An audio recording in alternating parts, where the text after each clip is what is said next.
What's up, guys? This is the Awesemo NBA Deeper Dive presented by PrizePicks. Got a nice 11-game slate tonight, and we've had a couple of good value plays previous nights that made it really easy to build lineups. Tonight, a little bit trickier, so I'm glad I have Adam Scherer, Shit My Money DFS here to help us break these down. Adam, how you doing, man? Doing pretty well. Yeah, a lot of good plays tonight. A lot of guys to pay up for. A lot of strong mid range options. There's value available, but there's nothing Andre Drummond like that. I think that you're going to feel super confident in. There's definitely the potential for there to be some pitfalls amongst the cheap players. So it should be pretty fun to talk about. So you're telling me Drew Eubanks is not Andre Drummond? Not quite. Okay, well, darn. I was Hopefully hoping better than Cade Cunningham though. Oh man, yeah. I guess being drafted overall #1 isn't as much as it's cracked up to be. But let's talk a little bit about yesterday's slate. I know you got a victory lap you're probably wanting to make here. Yeah, Donovan Mitchell, big game from him. Didn't matter for me.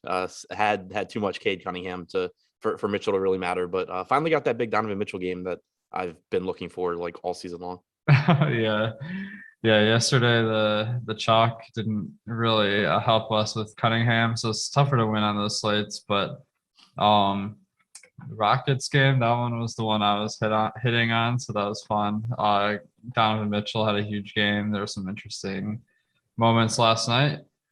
Before we get into today's games, guys, if you could hit the thumbs up button, that gives us the positive feedback that me and Adam need to be able to produce our best picks. So hit the thumbs up. If you're not already subscribed to the channel, that subscribe button gives you on your feed all the videos. We do a ton across a lot of different sports. So hit that and the notification bell to know when we're going live.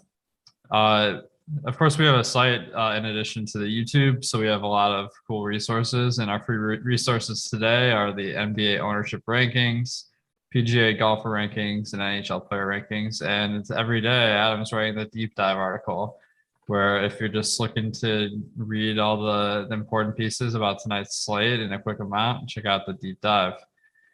Don't get confused with the deeper dive, which you're watching right now. All right, let's get into today's games. We got Portland as a favorite versus Cleveland. The big news here is Lauri Markkanen is out because of COVID. So let's start there. What do you see on Cleveland today? Yeah, I think Cleveland offers not necessarily a lot of value in the sense of cheap players, but there's a lot of mid-range guys here that I think are just a little bit underpriced because Cleveland's been running a tight rotation for most of the season. In their competitive games, you've typically only seen 8-man rotations. That was the case even with Kevin Love out, in their last game. And then now you also take out Lauri Markkanen. So you have Okoro out, you have Love out, you have Markkanen out. I think that there's a good chance you're getting, 36 minutes or so from Sexton, Garland, Mobley, potentially Jared Allen. We saw 40 minutes from Mobley last game.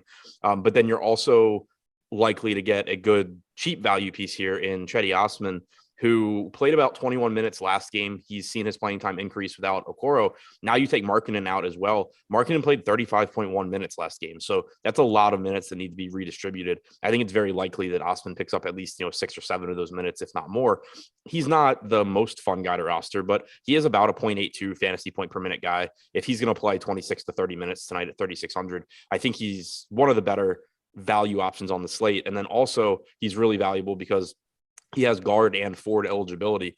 This slate's loaded with center options. It's got a lot of good guard options. Forward's not quite as strong. So anyone that we talk about that has forward eligibility is, I think, just going to be relatively a little bit more valuable as well.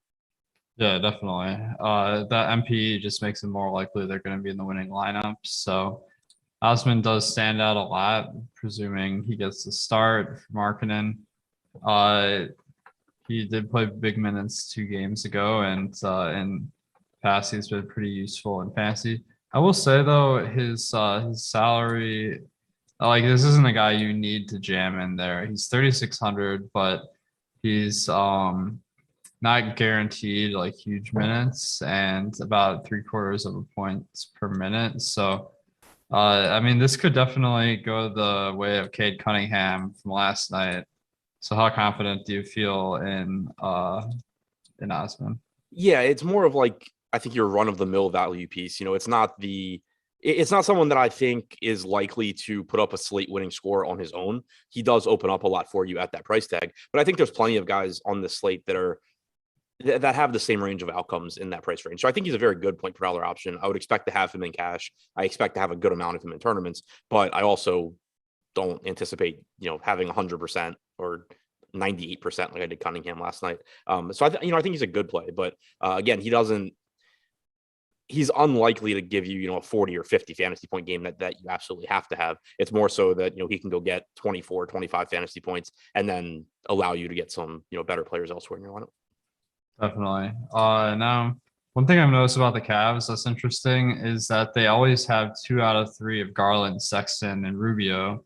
So even though Rubio hasn't been starting, he's been playing a lot more than I ever imagined. So I'm looking at him at 5,100 on FanDuel, more than 5 points per 1,000. So is that too deep for you, or is that someone you'd consider? No, he's someone I've been playing a decent amount this year because typically he's getting, mid 20s in minutes off the bench. Sometimes he'll get that 27 or 28 point game, minute game rather. But he's been productive as well. His usage rate's up this year. His assist percentage is sky high. So I do think that it's not safe, but there is upside for him. And he is potentially someone that could get more run. It's possible he closes over Garland. We saw him play alongside Garland a bit last game as well. So, maybe you get a closing lineup where it's the 3 guards, Garland, Rubio, Sexton, and then you have Mobley, Allen. Not necessarily the most likely thing, but it's not a really big Portland backcourt either. So you could see a smaller closing lineup. Yeah, that's true. Basically 2 point guards playing for Portland with McCollum, Lillard. Let's switch over to Portland here. So everyone's healthy today. So from a points per dollar standpoint, there's not really anyone like horribly mispriced. Let's talk about Dame. He's been having a little bit of a rough start to the season. His shooting just hasn't been the same quality that we're used to. So up to this point, he has a 46% true shooting percentage. Last year, he was at 62%. So a huge divide. Like, have you noticed anything that makes you think he's going to regress this year, or is that just an outlier? I think it's just an outlier. I mean, it would be pretty crazy if this ends up being real. His effective field goal percentage is 15 points lower than last year. He's shooting 23% from 3 compared to 39% last season. I just think it's a shooting slump. And on FanDuel, you've had the price tag come down a bit. So that's a spot where I think he's just a little bit underpriced because you don't expect the poor shooting to continue. On DraftKings, you're not really getting a discount, but he should be low owned because for one, there's a lot of options. And for two, I think, people do shy away a little bit when you get this poor of a start. So I still think there's a really high ceiling on Lillard. Not a priority for me, especially on DraftKings, because there's just a ton of guys and he's not really underpriced, but I'm not really reading into anything that he's done so far this year. I think that it's very likely that he gets hot at some point in the near future and everything evens out. Fair enough. Yeah, I agree with that. FanDuel, where he has a bit of a price that's lower than what we're used to, he's worth taking a chance on. DraftKings hasn't adjusted quite yet, so probably holding off there. Do you see anyone else on the team that you're looking at? Nothing that really stands out. Like you said, you're not really dealing with relevant injuries for Portland. So it's never like it's a bad idea to have some Dame or McCollum or Nurkic or even a $4,600 Powell, but none of these guys stand out. Like even Powell at 4,600, the minutes are nice, but I think that there's alternatives in that price range that even look a little bit better. So nothing that I'm prioritizing from the Blazers. Yeah, I've been surprised. Powell has not been playing as much as he did last year, so it's been a little bit harder to get to, even though he's cheap. They do have a full squad today, so Tony Snell is back. That could really impact the guys here. All right, let's go to New York. Facing Indiana today. Small dog here, but they got some good fantasy players with Randall and Barrett. And Kemba Walker so far this year, not anyone to write home about. But have you noticed anything with the Knicks with this new point guard with Walker? It seems like Walker has taken hold of the job. Early in the season, you had him struggling. You had Derrick Rose closing games over him. Now you're more consistently seeing Walker in the closing lineup.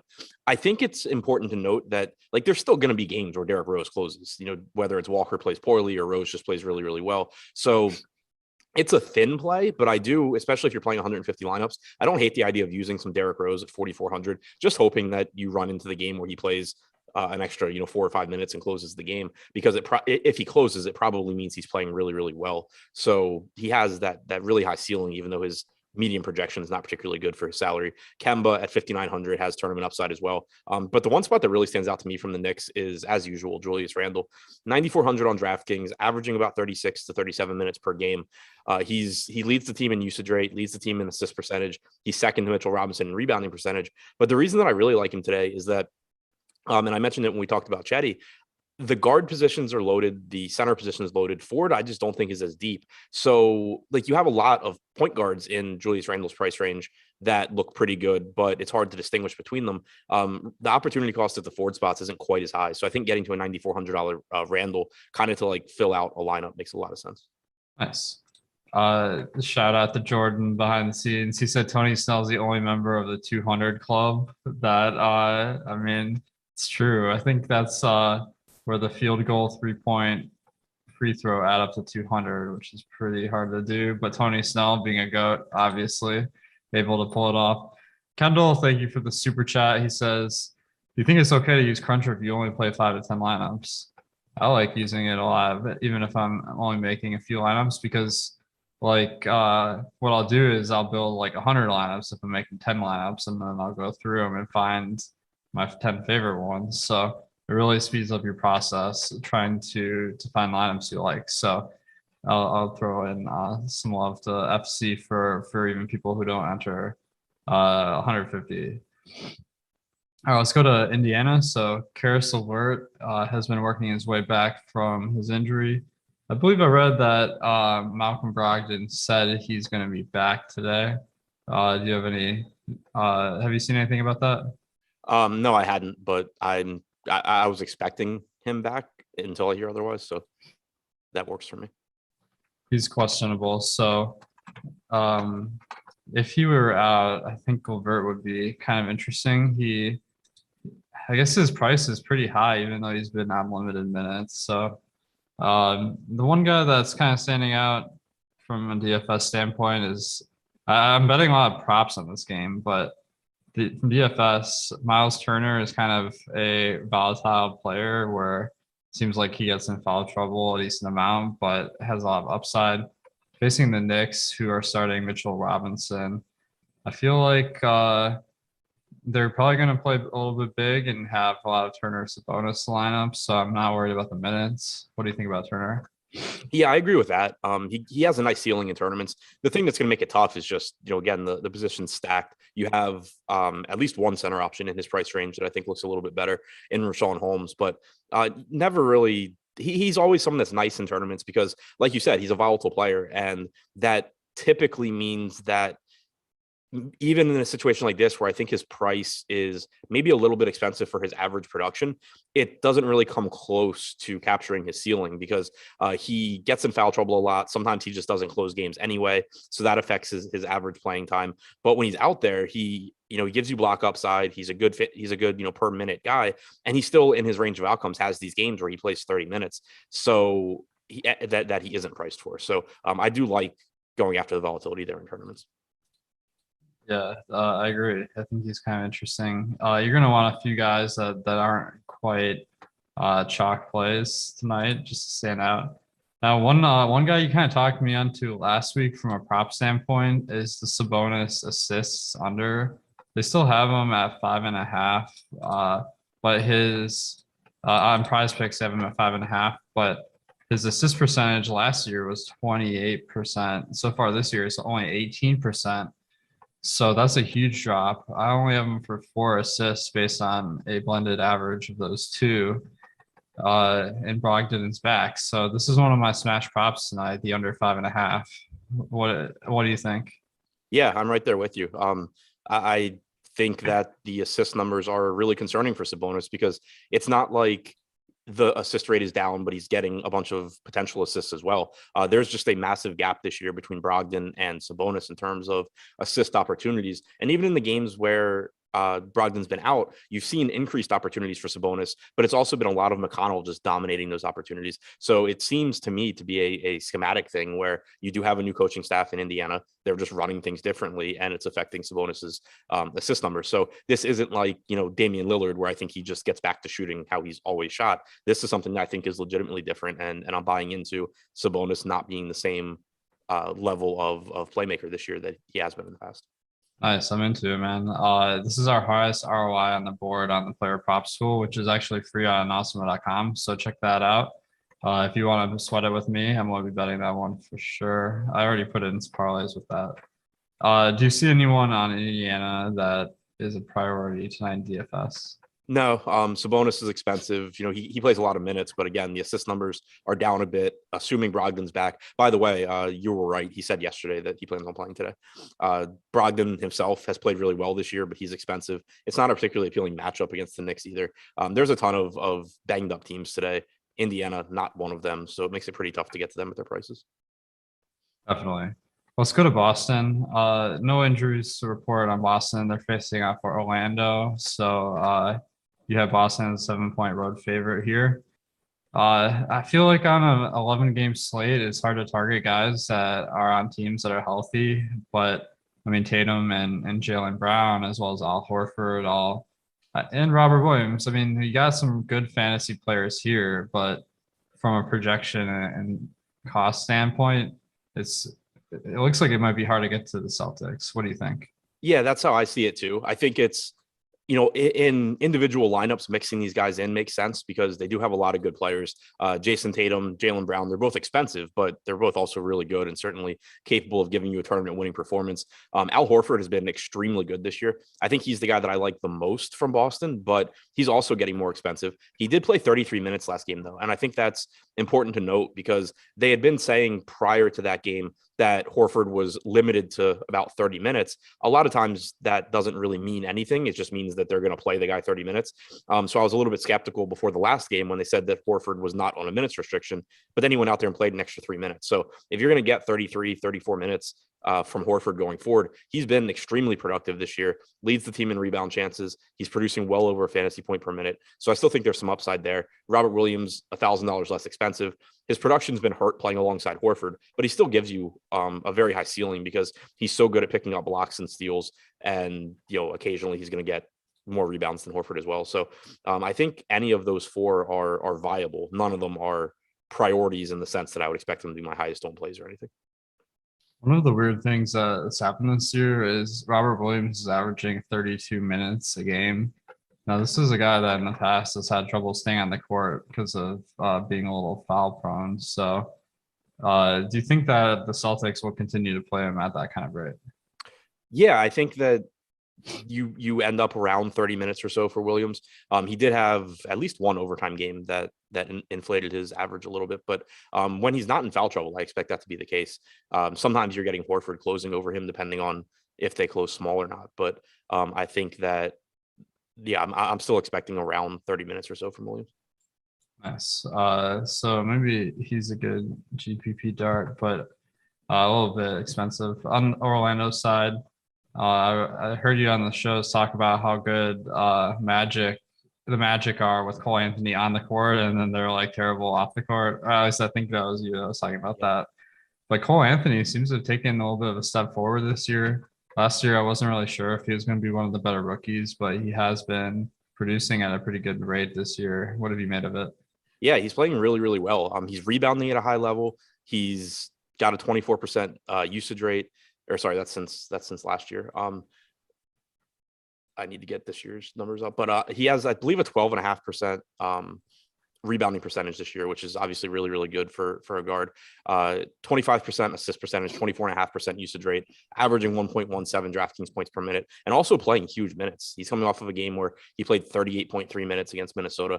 In competitive games, you're pretty frequently seeing him in that 35 to 36 minute range. So he's gotten expensive. And it's not the best matchup against Boston, but he's someone that I kind of always have interest in tournaments just because right now he's doing everything really, really well on the floor. Yeah, he's been pretty impressive. I was about to hit some top shots on him the other day, but He's big in the top shot too. oh, he is Yeah. nice. But that is not a financial recommendation by any means. I probably recommend against it. What about the rest of the team? You got Jalen Suggs, Franz Wagner, Carter, and Bamba all have had their moments this year. But it's a big slate. What are you seeing here? Yeah, big slate. Kind of just pieces to mix in. I kind of feel like a broken record just talking about Jalen Suggs every time, but I refuse to believe that this guy is going to just be like the worst shooter in the history of the NBA.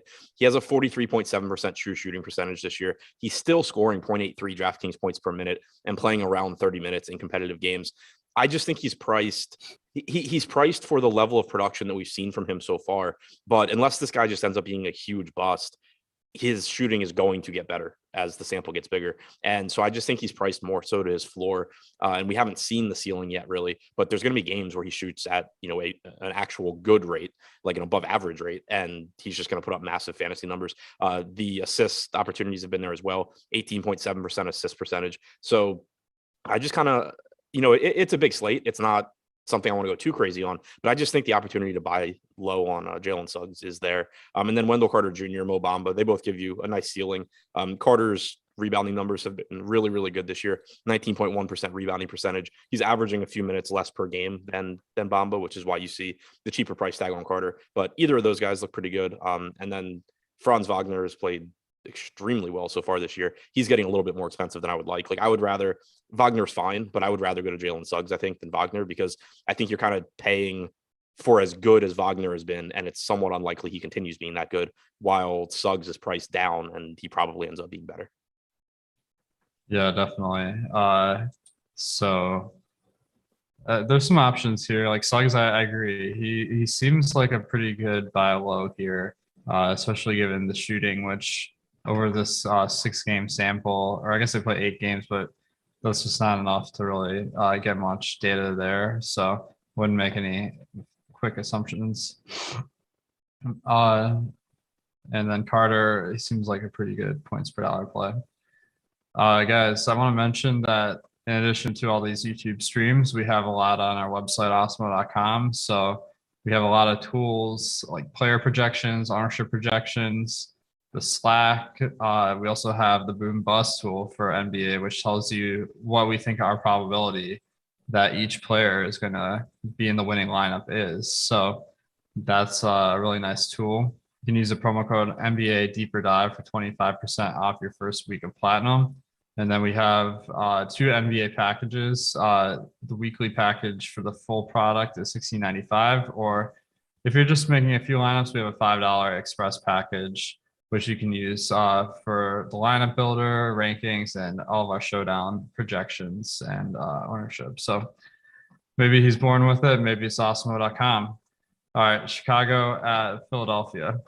Chicago, surprisingly good this year, I'd say. Impressing a lot. And I've been especially impressed by DeMar DeRozan. Like I kind of had in my head that he was just kind of an average player, but he's had a good shooting this year. Seems to be just the number one guy, which was surprising because Zach LaVine obviously is another really great player. So what have you made of DeRozan so far, and what are you thinking about the Bulls today? I've been really surprised by how well he's played. I expected, like you were saying, I kind of thought that LaVine would be the number one usage guy, Vooch would be higher, and DeRozan would just like sort of be the third option out there. So far, he's got a 28.5% usage rate. LaVine's at 29%, Vooch at only 22.6%. I think Chicago in general is, when all 4 of Lonzo, DeRozan, LaVine, and Vooch are healthy, I think they're a pretty difficult team to prioritize because on average, they're going to eat into each other's workload, but that doesn't mean you can't look at them in tournaments because all of these guys are really, really talented. All of them have very, very high ceilings. And it's not like every game is played out where, they play to their season averages. You kind of get the season average by, one game Vooch will go off, one game DeRozan will go off, one game LaVine will go off. Like any individual night, you have massive upside from these guys. So typically they're going to be pretty low owned because they're priced correctly. And it's difficult to single out which one's going to do well, but I think that using them as contrarian pieces in tournaments makes a lot of sense just given the talent level. Nice. So obviously the number one has to be our guy, Alex Caruso, right? He's the guy that I've probably been playing the most from that team this year. He's just he keeps being cheap. He's only 4K.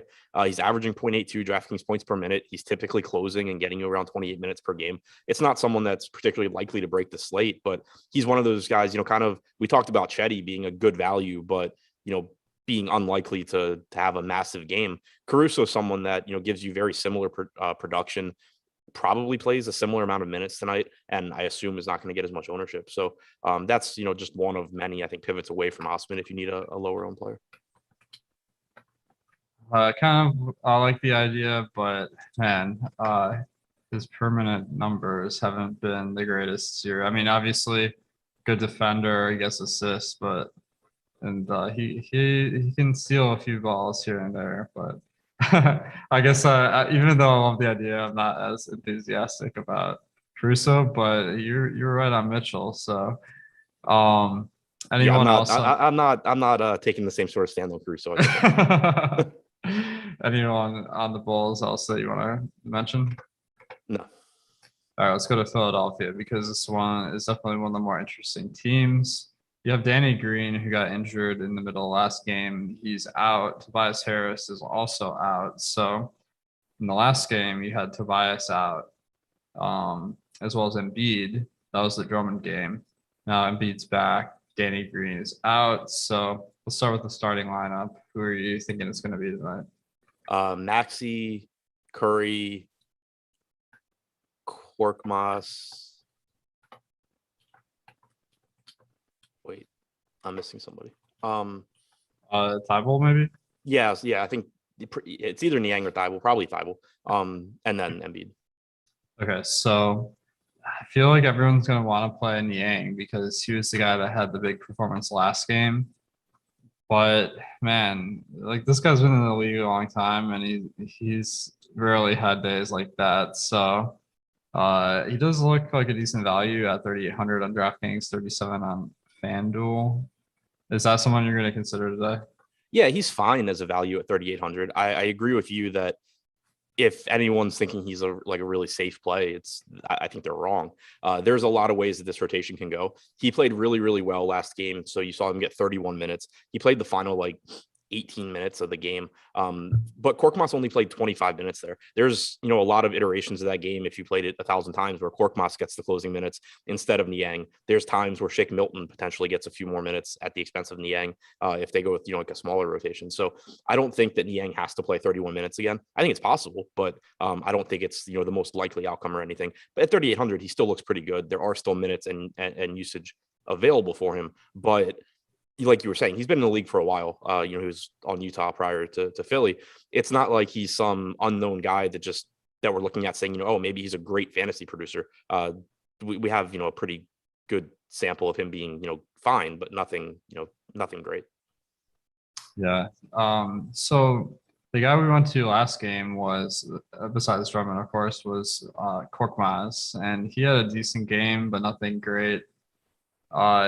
He's cheap again tonight, 4,300 on DraftKings, 4,200 on FanDuel. If we're trying to get away from Niang, like Korkmaz, I feel like, I guess there might not be a direct correlation there. Maybe Thibault and Niang have the more leverage, but Korkmaz seems like a guy that could play a lot of minutes if he's doing decent out there. How are you handling him tonight? Yeah, I think he's just another of the not exciting value pieces that I'm going to have some. I'm not going crazy on him. I think I had 80 something percent last slate. I think there's a lot more value on this slate than there was on that one. So it's not going to be necessary to get that much. But, he's a little bit more expensive than Chetty, but we have him projected for half the ownership. So he's certainly someone that gives you a very similar range of outcomes to Osman. And, I think we have him projected for 18% ownership. That seems about right to me. Yeah, I think that's pretty interesting.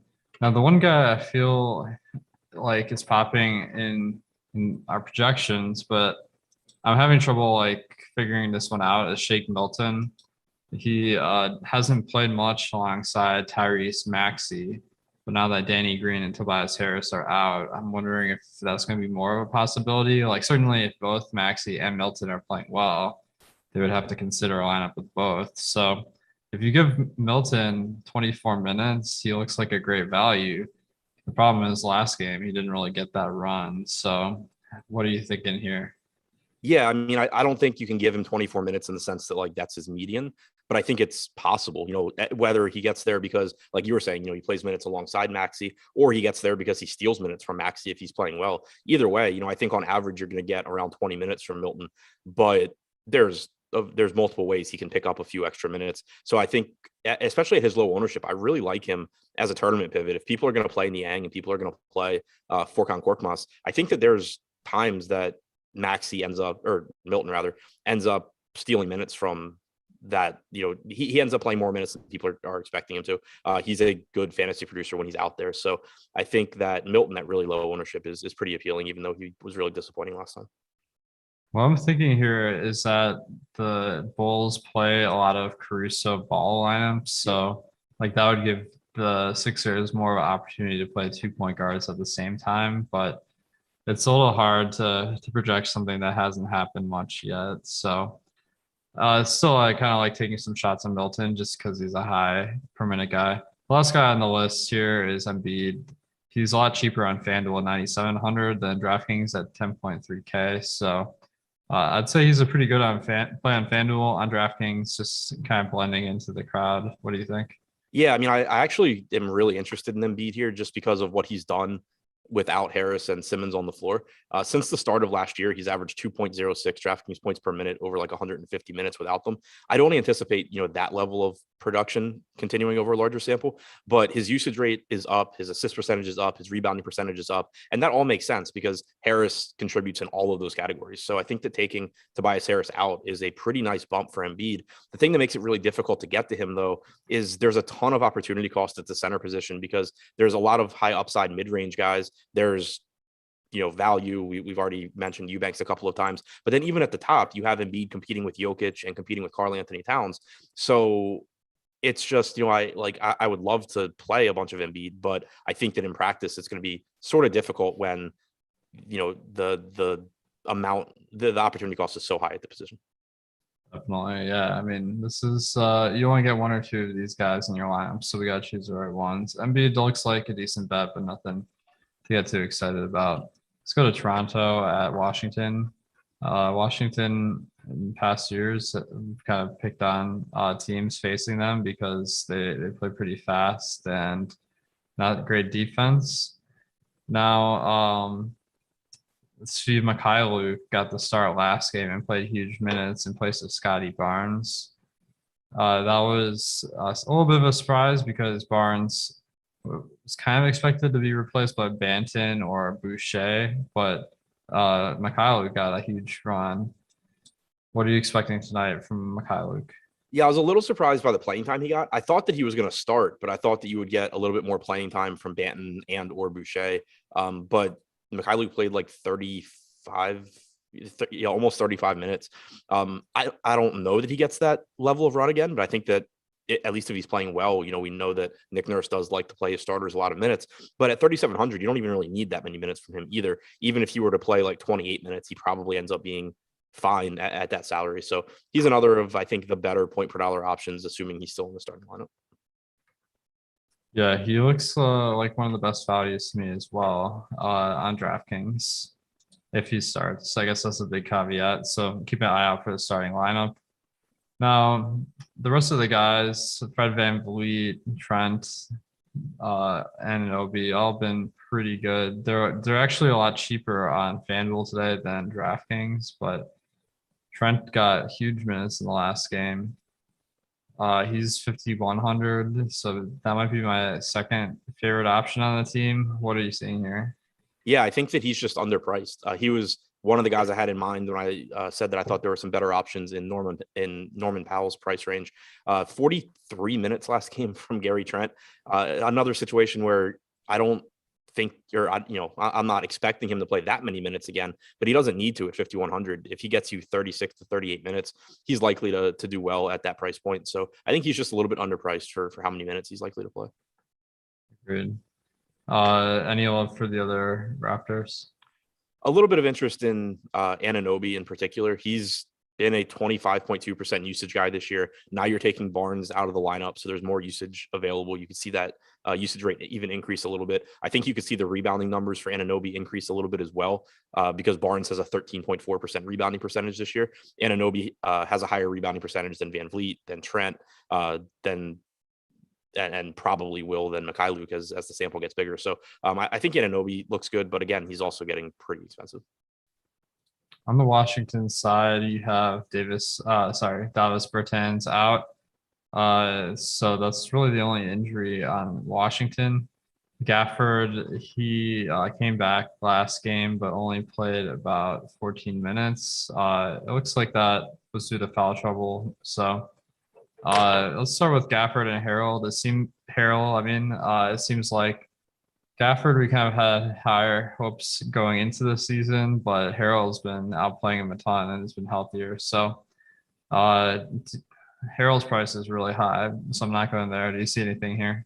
I think Washington's one of the least appealing teams on the slate, just because the pricing is pretty aggressive here. You have Harold priced up from when Gafford was out. He played 34 minutes last game, but Gafford was in pretty serious foul trouble. I don't think the plan is for Harold to be playing 34 minutes in games where Gafford is healthy. I think even if Harold's on the plus end of their split, it's more likely to be 28 minutes for Harold, 20 for Gafford, which makes it pretty tough to get to him at 6,600, especially when you have so many good center options.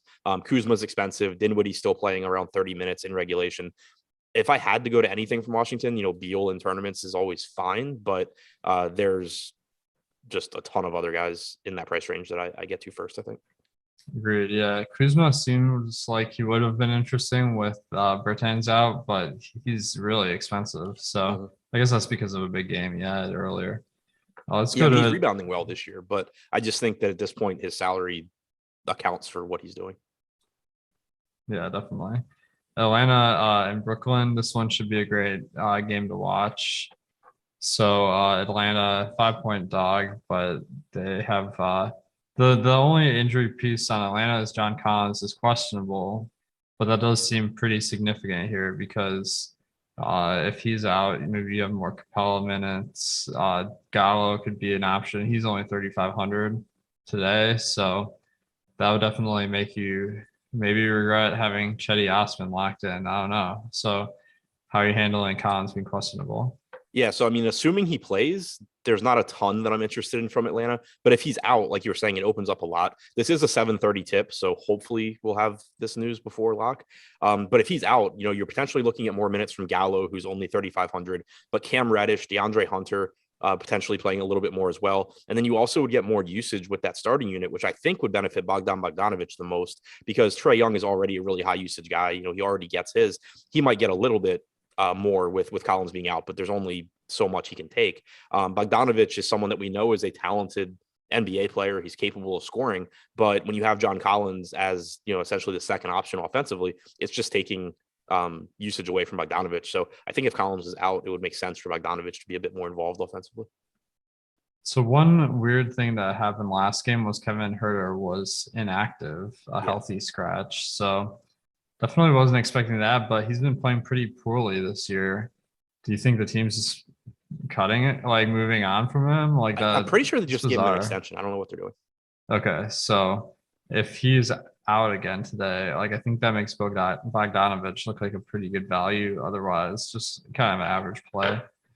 Now Trae Young, a lot's been made of the new rules with the fouls and how that might influence him.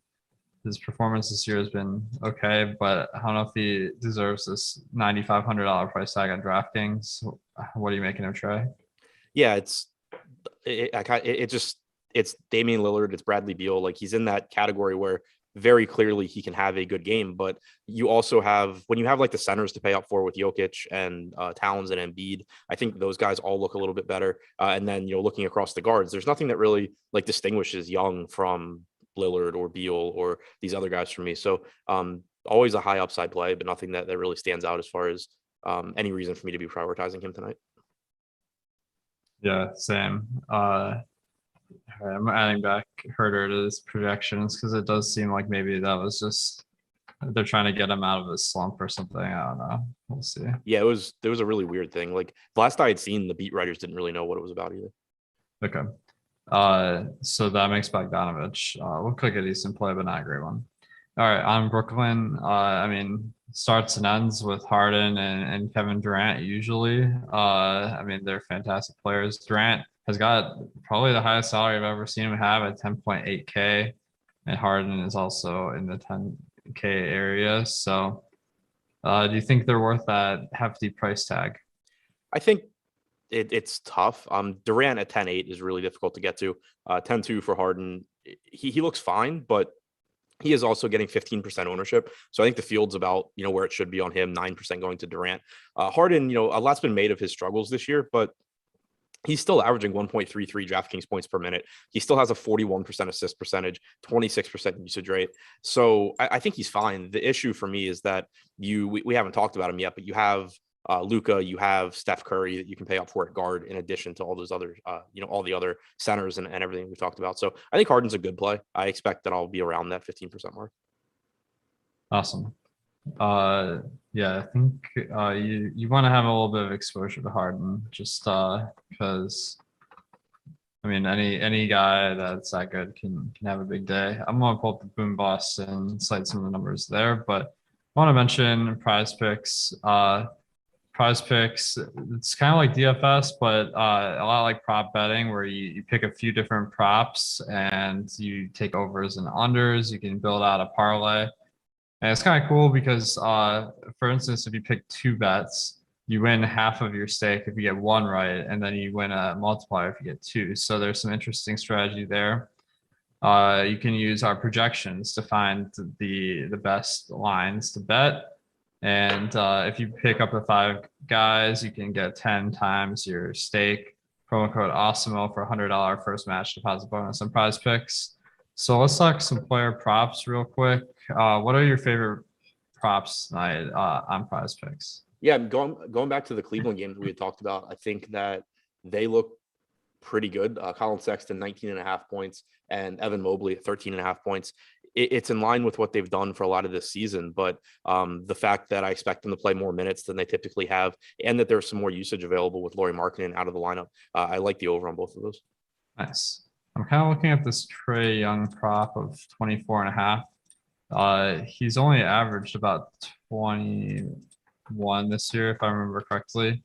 And it does seem like he could be hit by these new rules. 23 points, the line's at 24.5. So that one's standing out to me. All right, let's okay, so on the boom bust, that's a great way to compare like the chance of a player going off versus their ownership. So I got this up. Harden, we have a 15% ownership and 11% chance of being in the optimal lineup. So that does indicate maybe you could find some other options that might be more successful, but a lot of these players in this range don't stand out very much as far as leverage. So it might be easier to go with Harden and make up the leverage in the rest of your lineup. So a lot of strategy that goes into that. Let's go to the next game here. So Denver, small dog versus Memphis. Now, Jokic, obviously coming off a year where he was the MVP. He has one of the highest price tags on the slate at 11.4K on DraftKings, 11.2K on FanDuel. Now, I don't know if he's worth it, I'll be honest. So his usage or his assist rate last year was 37.7. So far this year is 31. So that's the difference of 6% on the year. He is rebounding more though, so that's a nice thing.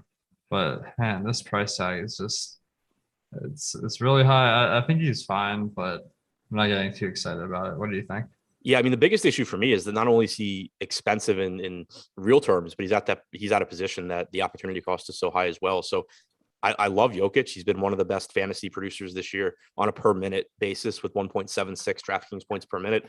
He's typically going to play 34 or 35 minutes in competitive games, but you can only get so much exposure to him, I think, without it meaning that you're really like kind of hurting yourself by, getting less of Towns, Embiid, Curry, like these other really, really good payoff options as well. So I think he looks like a good play, but the slate's just so big that I don't anticipate him being like my highest owned guy or anything like that. Agreed. Yeah, it might be easier on today's slate to just go to a bunch of mid to high range guys instead of a couple spend ups. We did see a report that Shake Milton is no longer on a minutes limit. I don't know about you. I didn't realize he was on a minutes limit in the first place. Like he'd been playing a few games. I thought they just didn't want to play him that much. But does that change how you're feeling about Shake Milton? It's kind of the same as the how I felt about Al Horford when he was playing 30 minutes and they said he wasn't on a minutes limit anymore. It was just like, okay, but is he just going to play 30 minutes? It's kind of the same thing with Milton here. Like, I wouldn't be surprised at all if the plan is for him to play more minutes. But I am also not positive on that. I do think that it makes me like him a little bit more just because, knowing that they're not capping him at 20 minutes anymore.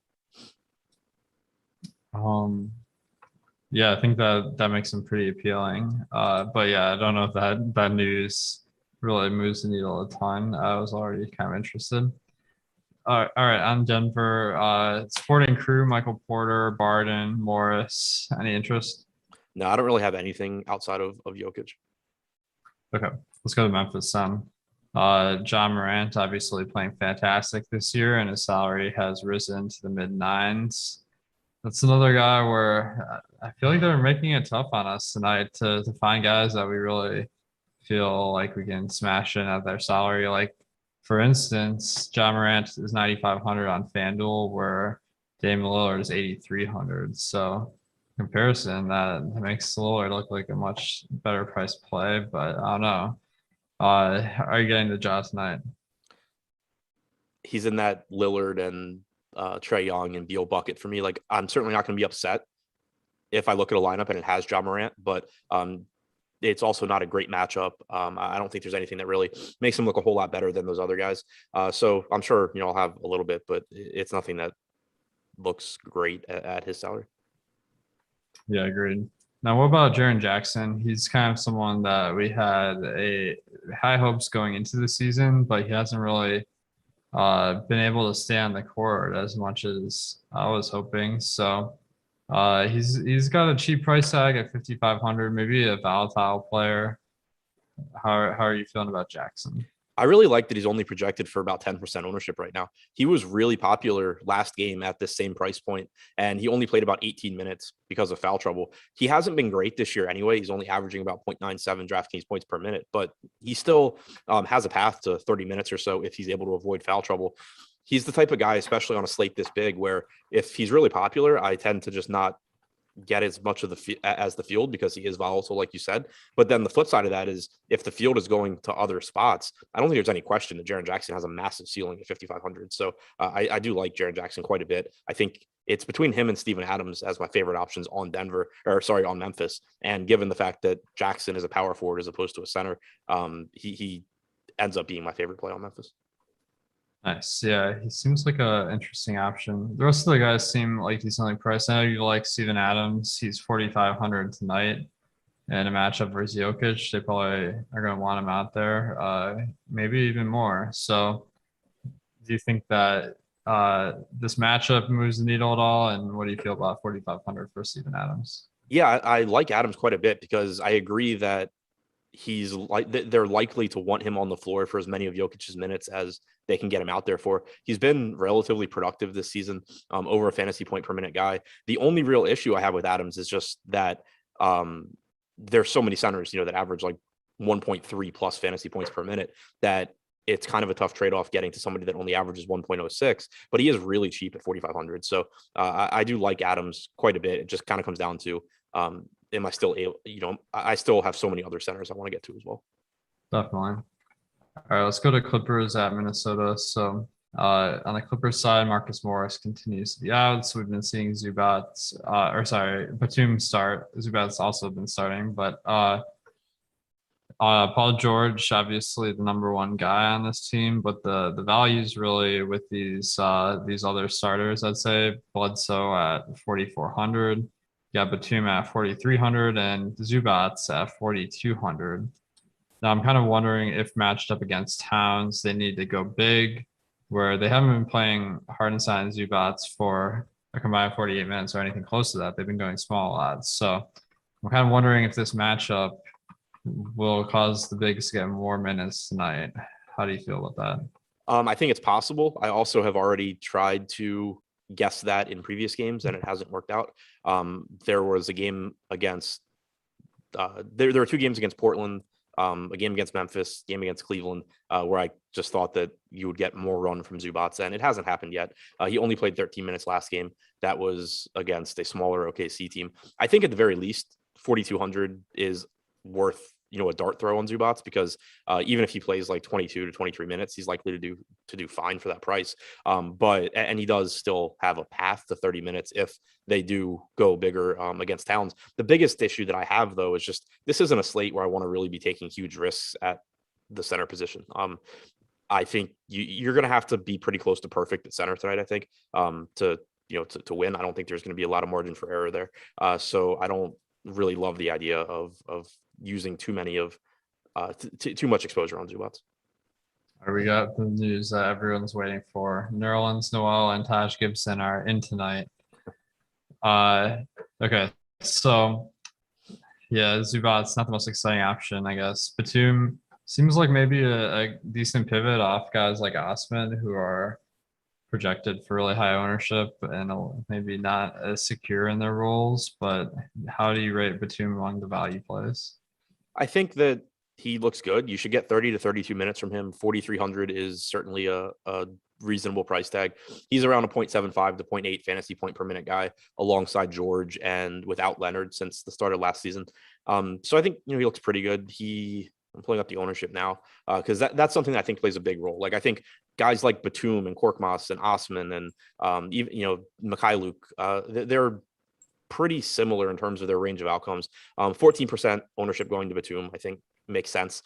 He's another guy where, maybe if Chetty continues to be projected for 38%, I get a little bit more Batum at the expense of Chetty. Nice. Yeah, the ownership on Chetty is kind of high. So finding smaller ownership guys does seem to make sense. On the Minnesota side, I feel like this is one of the underrated pieces of news is whether Patrick Beverley plays.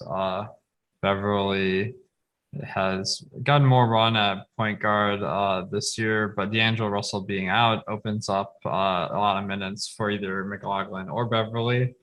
Or maybe they go 0 point guard and go with Beasley in the starting lineup. So I think this one is one we're going to have to keep an eye out for what they do with starters. What are you projecting? Yeah, I agree. We did see them start the second half last game without Russell, and McLaughlin started in Russell's place. So that's my guess at what they're going to do. But Beverley was also out for that game, so who knows if he would draw the start here. I think that one way or the other, you probably see at least 18 to 20 minutes from McLaughlin, whether it's Beverley starting or Beasley starting or whatever. But I think at 3K, McLaughlin is certainly worth consideration. He's a pretty good value. If Beverly's out, he'll look even better because that just locks up the minutes even more. Yeah, if Beverly's out, I feel like McLaughlin's going to be someone you need potentially. Like just because I feel like Beverly has averaged about the low 20s minutes this season, where McLaughlin's averaged in the low 10s. So I feel like Beverly is being prioritized more. And he's not really the same player that he was in past years. His assist rate is up from 12% last year to 33% this year. So it's clear that the role on the Timberwolves is much, much different for Beverly. So he's someone I kind of want to get in. If he starts, McLaughlin starts, and Beverly's in, I feel like you could take shots, but I don't feel as confident. But if Beverly's out, McLaughlin really stands out. What about Towns or other starters? They've been starting McDaniels and Vanderbilt recently. Yeah, I mean, Vanderbilt's really cheap. He's certainly somebody you can use as a pivot away from Chetty. He's in that same price range. He played about 30 minutes last game, 29 and a half. So I think he's a reasonable value. Beasley, I think, is a good value here one way or the other.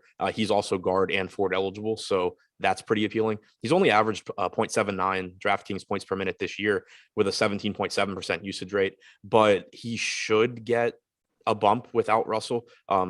Because last year he had a 20% usage rate alongside Towns and Edwards without Russell on the floor. He averaged about 0.85 DraftKings points per minute. He's only 4,100. So if he gets 26 to 30 minutes, he should be a pretty good option.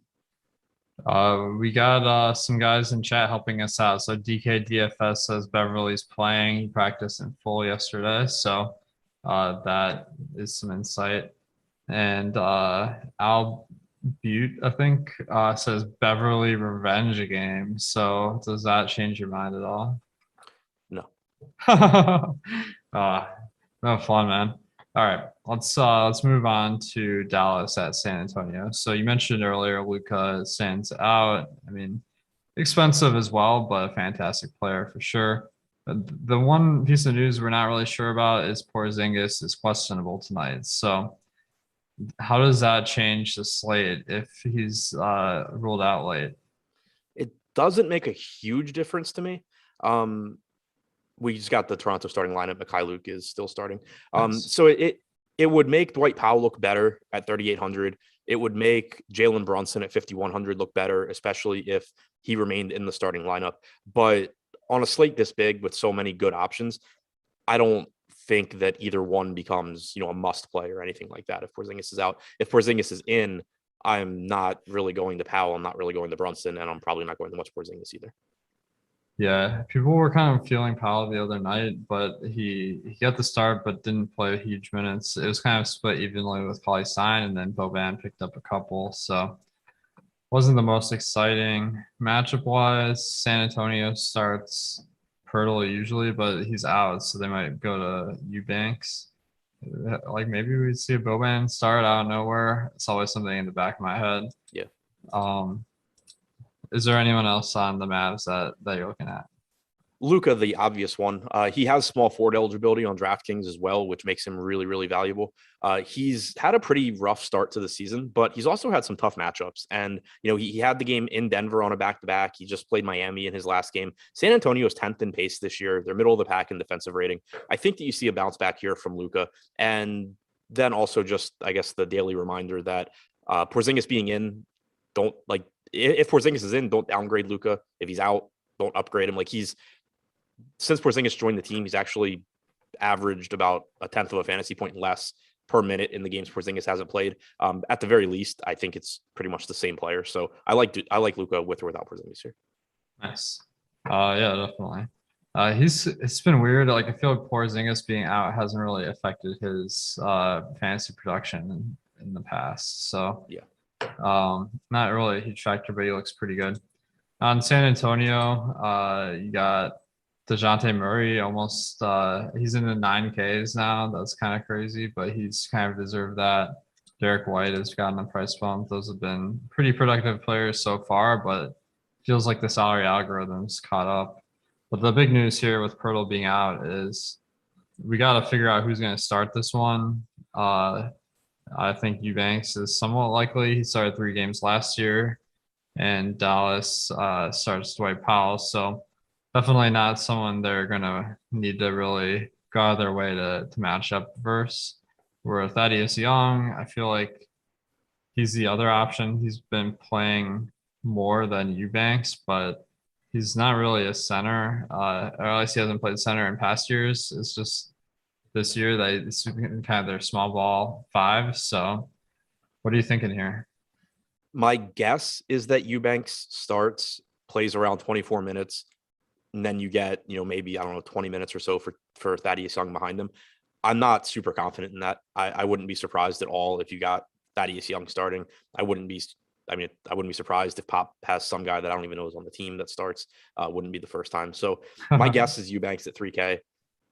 I think that it's a bump for Thaddeus Young either way.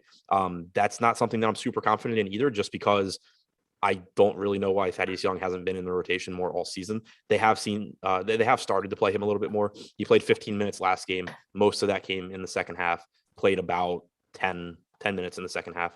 So I think at 4,100, Young looks like a pretty good option, especially right now. We only have him projected for 7% ownership. He's over a fantasy point per minute guy, and there's a lot of ways he can get minutes here. Doug McDermott is playing, so that kind of makes it so McDermott playing, I think, makes everything that we're talking about riskier as well. Because if McDermott were out and Pirtle's out, you would just have a lot of minutes that need to be absorbed. Bringing McDermott back makes it so you could still potentially see, Thaddeus Young play fewer minutes than we want, or Eubanks play fewer minutes than we want. But my best my expectation is that Eubanks starts. He averaged 24 minutes per game in his starts last year, and that you get, at least 18 to 20 minutes, give or take, for Thaddeus Young. Yeah. So how does that make him rate out for you? Because if he gets in the 20s minutes, I think he looks like a very good value, given his per minute rates, like you were saying. Yeah, it makes me like both of them as values because 3K on Eubanks, if he starts, he's over a fantasy point per minute guy as well. So he's going to look really, really good in terms of value. The only downside for him is that he does take up a center position. Young, I like, just hoping that we get the rotation right and that he plays close to 20 minutes, because I think if he does get around 20 minutes, he's likely to be a good value at 4,100. So I'm going to both of those guys. I do think also, I forgot to mention it. We talked about the Clippers. You're going to get a lot of ownership going to Eubanks in larger field tournaments. If you are building if you're using a similar roster construction, but you need a lower owned player, I think Hartenstein probably beats Eubanks a higher percentage of the time than the field's going to give it credit for. I don't know, man. Hardenstein is risky in my opinion because Naz Reid's the backup in Minnesota.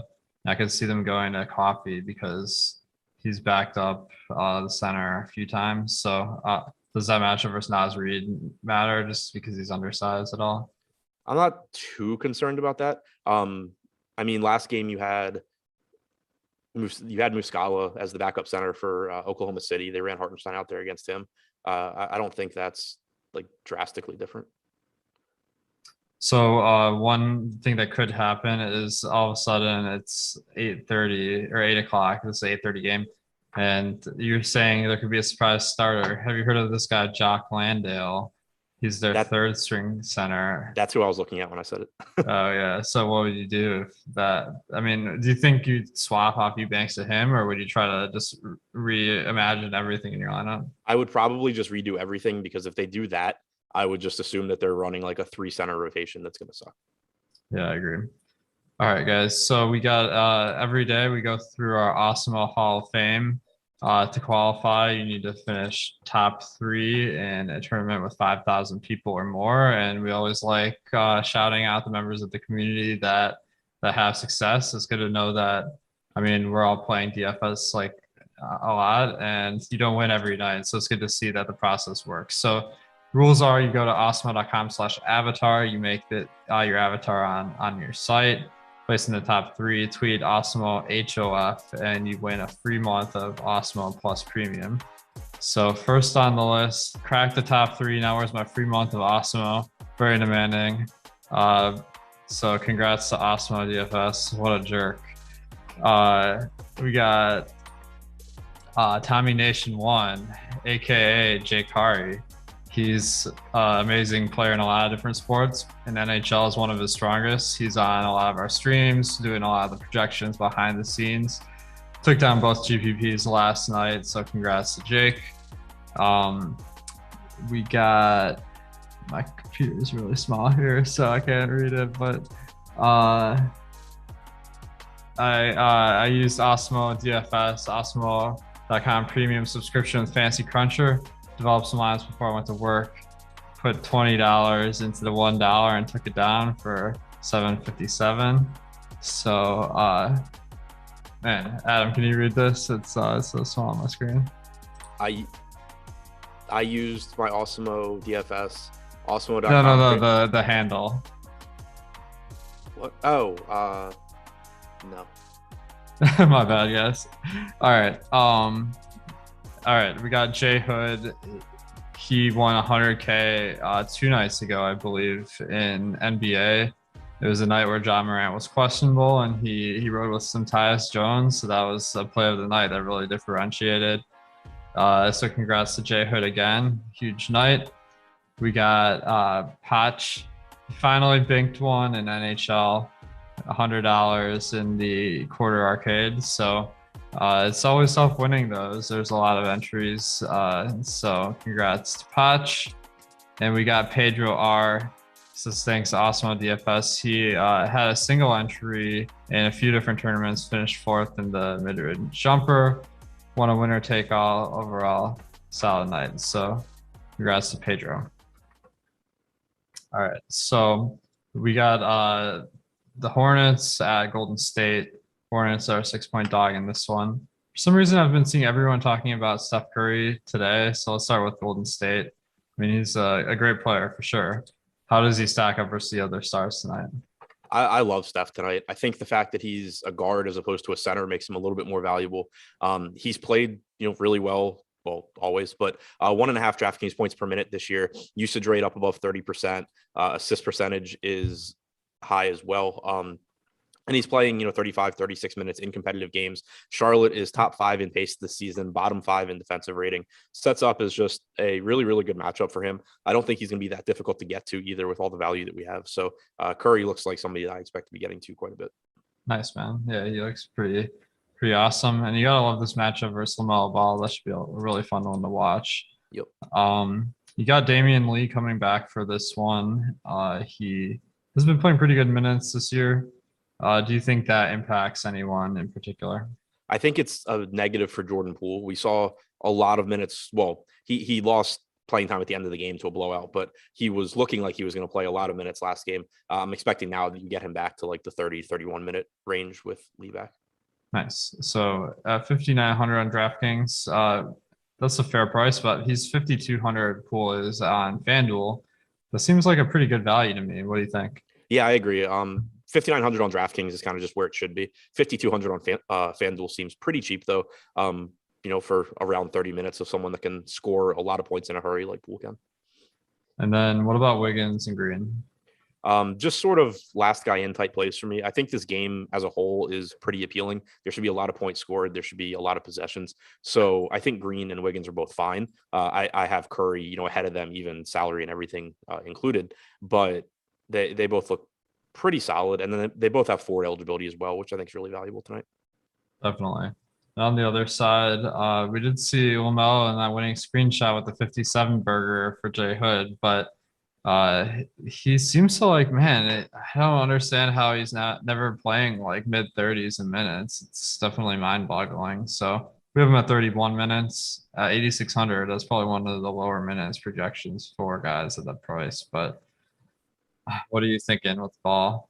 Yeah, I mean, we've seen the playing time creep up a little bit lately, which has been nice. He played 34.2 minutes last game, played 33.2 2 games ago. So, he's dealt with some foul trouble this year, but then there's also been a couple of times where he just doesn't play as many minutes as it seems like he should. But seeing him get to 33 or 34 minutes, I like seeing that. It makes sense. I expect that to, be the case going forward. He is a very, very good per minute player, 1.4 DraftKings points per minute this year.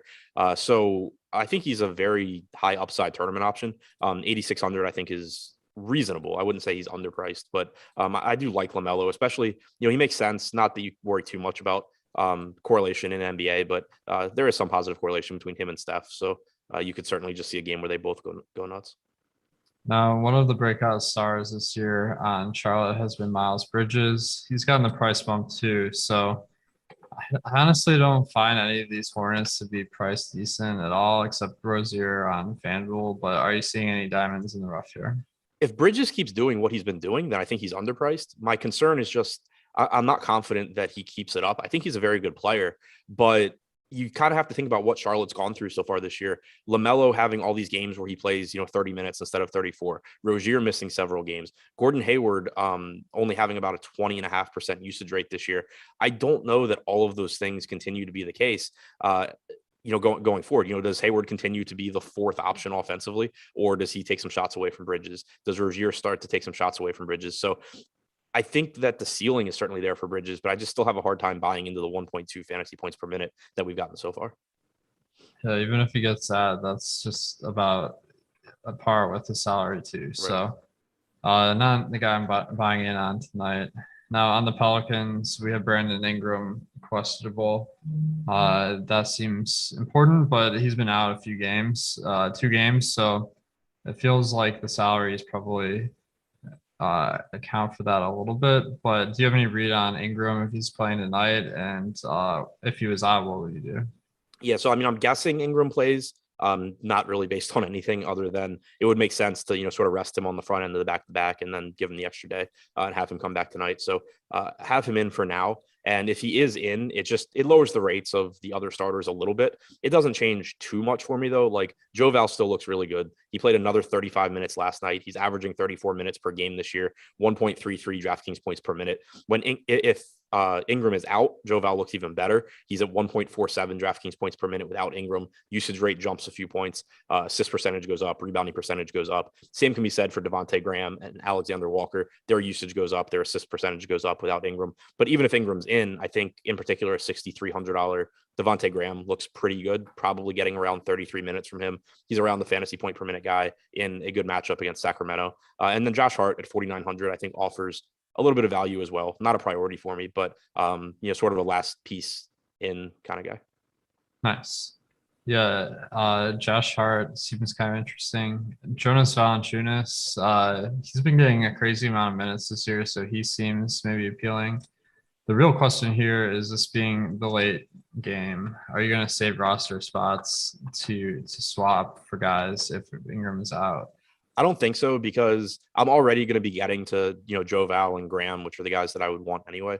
I'm sure I'll get to a little bit of Hart as well. But if Ingram's out, you also have Herbert Jones out. So, I mean, maybe you get Najee Marshall playing a lot of minutes and he's actually a decent fantasy producer. But guys like Garrett Temple, Trey Murphy, they don't do a whole lot when they're on the floor. So I don't really think that on the slate, where I'm not starving for value, I don't really think it's worth holding roster spots out for them and then just being burned if Ingram plays.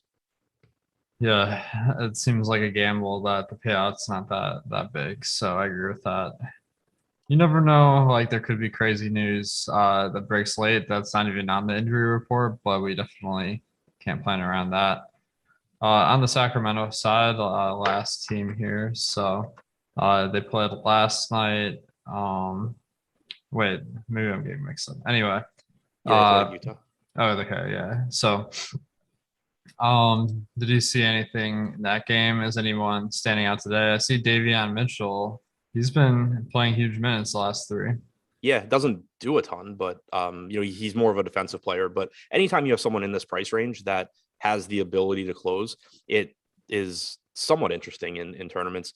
This is a game where I don't know, like I expected him to close last night because it would make a lot of sense for him to defend Donovan Mitchell. I don't know that they necessarily feel the need to use him against Graham or Alexander Walker, but probably a situation where if Sacramento is winning, he's in the closing lineup. If they're losing, they probably go to the better offensive players. The guy that really stands out to me though on DraftKings is Holmes at 6,300. He's been extremely productive this year. His average playing time is skewed a little bit because I don't remember if it was foul trouble or injury, but he had, I think, one game in particular where he just didn't play a lot of minutes at all. He played 18 minutes against Utah. He fouled out in 18 minutes against Utah in the second game of the season. So that's pulled down his average playing time a bit, but you're seeing 32 minutes in most competitive games. I expect, you get 30 to 32 minutes from him here. He's played really well, had an injury scare last night, but came back. So I'm assuming he should be fine. He's averaged 1.23 DraftKings points per minute this year, has an 18.5% rebounding percentage, and only 6,300 on DraftKings. So I think he looks really good. De'Aaron Fox is really cheap on FanDuel. 8,500 is fine on DraftKings as well. He's another one of these guards that has just gotten off to a really poor start this year. His assist opportunities are down. His assist percentage is down. That is actually concerning to me because of the opportunities being down, but he's also shooting really, really poorly. And just like we talked about with Lillard, I really don't care. Going forward, I'm not going to just start thinking De'Aaron Fox is the worst shooter in the NBA. So I still think there's a really high ceiling on him. And then you have Harrison Barnes averaging 37 minutes per game. His usage rate's gone up this year. His rebounding percentage has gone up this year. He's actually averaging 1.1 DraftKings points per minute compared to 0.84 last year. So never somebody that I'm super excited to pay 7,500 for, but it does seem like there's been some changes for him in terms of rates that have led to increased production this year. Definitely. Yeah, I like those calls. Holmes on DraftKings, really good price. Fox on FanDuel, a nice price. Guys, we got a whole nother hour of NBA content leading all the way up to lock. So make sure to stay tuned. Appreciate all the support. If we can get a little bit of affirmation, hit that thumbs up while we're on the way out of here. And thanks everyone for supporting the stream. Thanks PrizePicks. Make sure you use the promo code Awesemo for $300 there. Good luck tonight and stay tuned.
Yeah, what's going on, everybody? Welcome to the NBA Live Before Lock show, presented by PrizePicks. I'm Eric Lindquist, excited to be talking some NBA 11-game action, 11 games.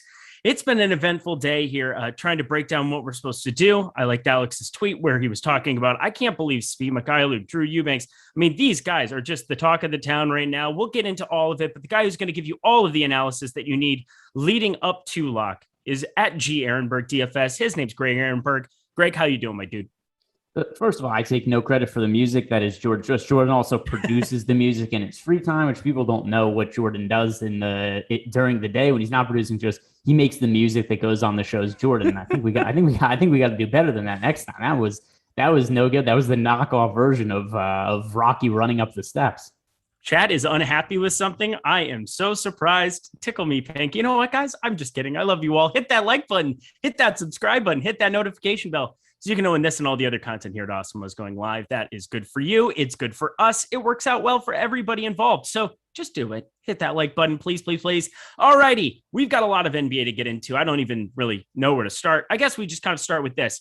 What are the pieces of news, Greg, that you are monitoring the most leading up here to lock? Yeah, I mean, so Kristaps Porzingis, he's questionable. Obviously, that's notable, but at the same time, we've seen him out for a little while now. Dwight Powell, I like Dwight Powell. Yesterday, he was okay, not great. He was, fine in lineups, didn't hurt me, didn't help me either. So he'd be in play if Porzingis is out. But once again, that's not really one of the pivotal pieces of news. What's really more important, Brandon Ingram is questionable to play. John Collins is questionable to play. Those are the two that I really think are going to have the biggest impact on the slate, because those are injuries that, especially the Collins one, I think that Clint Capella is somebody who I would really want to get to. I've been getting to Clint Capella as is. And then the Brandon Ingram one, it just opens up a whole bunch of playing time and usage in that Pelicans lineup. Yeah, and not only that, you get the Herbert Jones out of there as well. Did you bring him up? Where Herbert Jones ended up getting hit in the face. That's your starting small forward as well there alongside Brandon Ingram. So you're not going to have him out there. Not that that's a ton of usage, but it's minutes, and minutes are king. And I think that there is some opportunity in that Pelicans game, maybe a little bit more so than what other people might be thinking in order to get to it. We do have to wait a long time for that news, more than likely, though. That's kind of the one big downside of it. But for me, I think the big news I'm monitoring is this San Antonio Spurs starting lineup, because how many times have we seen Greg Popovich over the years, whether it was pre-Lonnie Walker being a thing days, or whether it was Keldon Johnson, or whether it was whomever else, whatever rookie du jour. I mean, we have had some interesting starting lineups coming out of Greg Popovich, and my dear Lord, I don't trust Drew Eubanks to be the plug-and-play center here. I just don't. And if I'm going to talk about the one guy that I think I'm just going to have a crazy amount of interest from the get-go and just be launching it out there ahead of time, Thaddeus Young, I'm going to have an irrational amount, and I'll be able to late swap and find some places to go with that if need be. But what are you kind of looking at for this Spurs lineup? Do you think it's Drew Eubanks automatically? Well, it depends what you mean by automatic. Do I think he's the best value play on the slate? The answer is still yes. Ultimately, though, it's going to come down to, what does the starting lineup look like? What does the ownership look like? Right now, we have him projected for, let me make sure I'm looking at the most recent numbers. It was a little over 30% on DraftKings, and around 35% is the same number. 34.5% on DraftKings. On FanDuel, is projected for 42%. So for cash games, you're playing Drew Eubanks, I think, without really much question. Even in tournaments, I think also you're playing Drew Eubanks, in my opinion, maybe not quite as much as the field, but also from a minutes perspective, I'm not projecting Drew Eubanks to play a massive amount of minutes. He still rates out fairly well on a points per dollar basis. But I haven't projected almost identically to Thaddeus Young. So I do think that Thaddeus Young is a pretty good pivot there. We currently have Thad Young projected for Thad Young in the most recent run of ownership is only projected for 3% ownership over on FanDuel. On DraftKings, we have Thad Young projected for 7% ownership. So relative to that number, I mean, I think he's a good play, even regardless of the leverage type aspect of it. Because like I said, I haven't projected really similarly to Drew Eubanks. So yeah, I think he makes sense from a tournament perspective. I like Eubanks certainly for cash games, tournaments in the player pool, but less than the field. Oh, we got Steve Buzzard in the chat saying, Thad Young season, we ride together. Let's go. That is all the confirmation I needed. My thing is that anytime Thad Young has got minutes, anywhere, any stop, specifically Chicago last year, as he started getting towards the end of that tenure, mean, it's a guy that just has put up fantasy points. And if he can get into the starting lineup here in this spot, I'm going to just have an irrational amount. I think that he ends up being my favorite value play on the entire slate in the event that we get that news. I think that there's enough pivots that I'm comfortable and I can maneuver my lineups enough in that late slate to kind of make that work, but it kind of makes Drew Eubanks drop a little bit. I think he's still extremely in cash. You play him. He's 3K, 35% owned, no doubt about it. But I'm talking tournaments, and I'm really, really sad because yesterday I talked specifically about the Jalen Smith, Frank Kaminsky situation, and I guessed wrong. Wrong, sir. You are wrong. And so it was very unfortunate that I had as much Jalen Smith and it ended up being Frank Kaminsky. And I literally talked about it on this show. So I am so pissed off about that I'm just chasing this to the moon. I don't care. I have no reservations. Good day, sir. The other thing I'll add too is JaVale McGee was still a fine play in his own right as well. Oh, he was great. I had tons of him too. So the way I was looking at the slate though is I was like, I don't think JaVale McGee is going to be that popular. I'm just going to jam. And I think I'd finished with 3% Frank Kaminsky, which was, it was not enough to make any kind of substantial of a difference. It was just kind of a wash of a slate for me. But yeah, like you, I obviously, especially after we saw the results, I wish I would have played more Frank Kaminsky. Maybe that is something that kind of also tilts me a little bit more towards Thaddeus Young as it does with you. We also got a starting lineup for the Cavaliers here that I think is notable. Dean Wade is going to be starting today in place of Lauri Markkanen. Yeah, that's kind of weird. And everybody wants to play Chatty here, huh? How you feeling now? What's that feeling like? I don't really know what to make of it. I was just trying to account for that. I saw that right before we came on this stream that was going to be a thing, but Chetty didn't start the last two games either. So I'm not exactly, worried about it. Maybe we see that ownership change, but for me, I think Chetty's still kind of a flat play. I was kind of expecting to be around the field no matter what on him. Svi Mikhailuk for me is kind of a toughie to figure out what I want to do with as well. But Chetty starting was never really something that I needed to have there. I know our projections are really down on Chetty today anyway. He was kind of the one guy I was looking at shorting. Maybe this just becomes something where maybe now the ownership adjusts a little bit to the point where I'm going to be a little bit over the field. We shall see. We have 49 minutes here leading us up to lock. So I think that's kind of the big news of the slate. A couple of those pieces. We go position by position here. We will get to all of it. Is there any other piece of news you wanted to touch on before we get going? Well, I think we should talk about the Dean Wade situation from this standpoint. Also, I mean, I'm way less interested in Chetty Osman than what the field is, at least current ownership projections. We have him on DraftKings even more popular than Drew Eubanks. He's projected for 35.3% ownership compared to 34.5% for Eubanks. Over on FanDuel, he was less popular just because his price is at 4,500, but still 16.7% projected ownership going to Osman. We saw this a lot from Cleveland last year, where when Osman started, he would just play all of the minutes. Like they would, it was really weird. There was games where he would be out of the rotation, and then all of a sudden it's like, Chetty's starting. We're playing him 38 minutes now. So I think this makes a massive difference in the amount of playing time we'd expect from him. And he's not a particularly good points per minute fantasy producer. A lot of those games in the past where he played well was largely because of the amount of minutes he played as a starter. This year, he's playing 17.4 minutes per game, averaging 14.18 DraftKings points. Last year, he played 25.6 minutes per game, averaged 21.4 DraftKings points. That's kind of what I'm thinking about him, is somewhere in the neighborhood mid-20s minutes, low 20s fantasy points. It makes him viable, but not nearly worth the amount of ownership he's getting. You're better playing everybody else that is that 3,500, 30 to 37 number at the same position. You have 11 games. There's so many guys that are going to maybe not play the exact same number of minutes. We haven't projected around 30. So maybe not that, but every single Pelican that we're talking about that I don't know what that Pelican starting line is going to look like without Herbert Jones out there.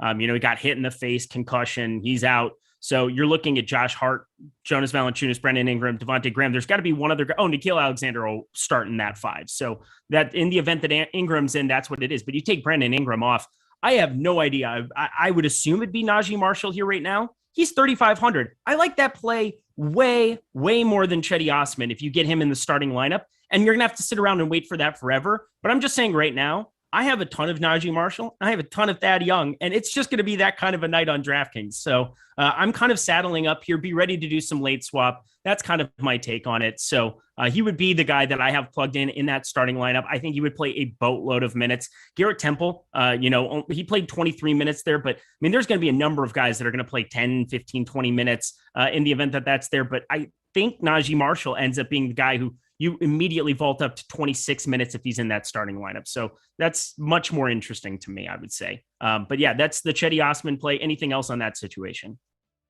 Any interest in Dean Wade? I'm just trying to pull up Dean Wade's number. Once again, I didn't consider Dean Wade very much prior to coming into the show. I did assume that Awesemo was going to end up starting. It didn't make him my favorite play in the slate, but it certainly put him in consideration for me. Dean Wade last year played 19 minutes per game, averaged 14.15 DraftKings points. That's pretty shitty.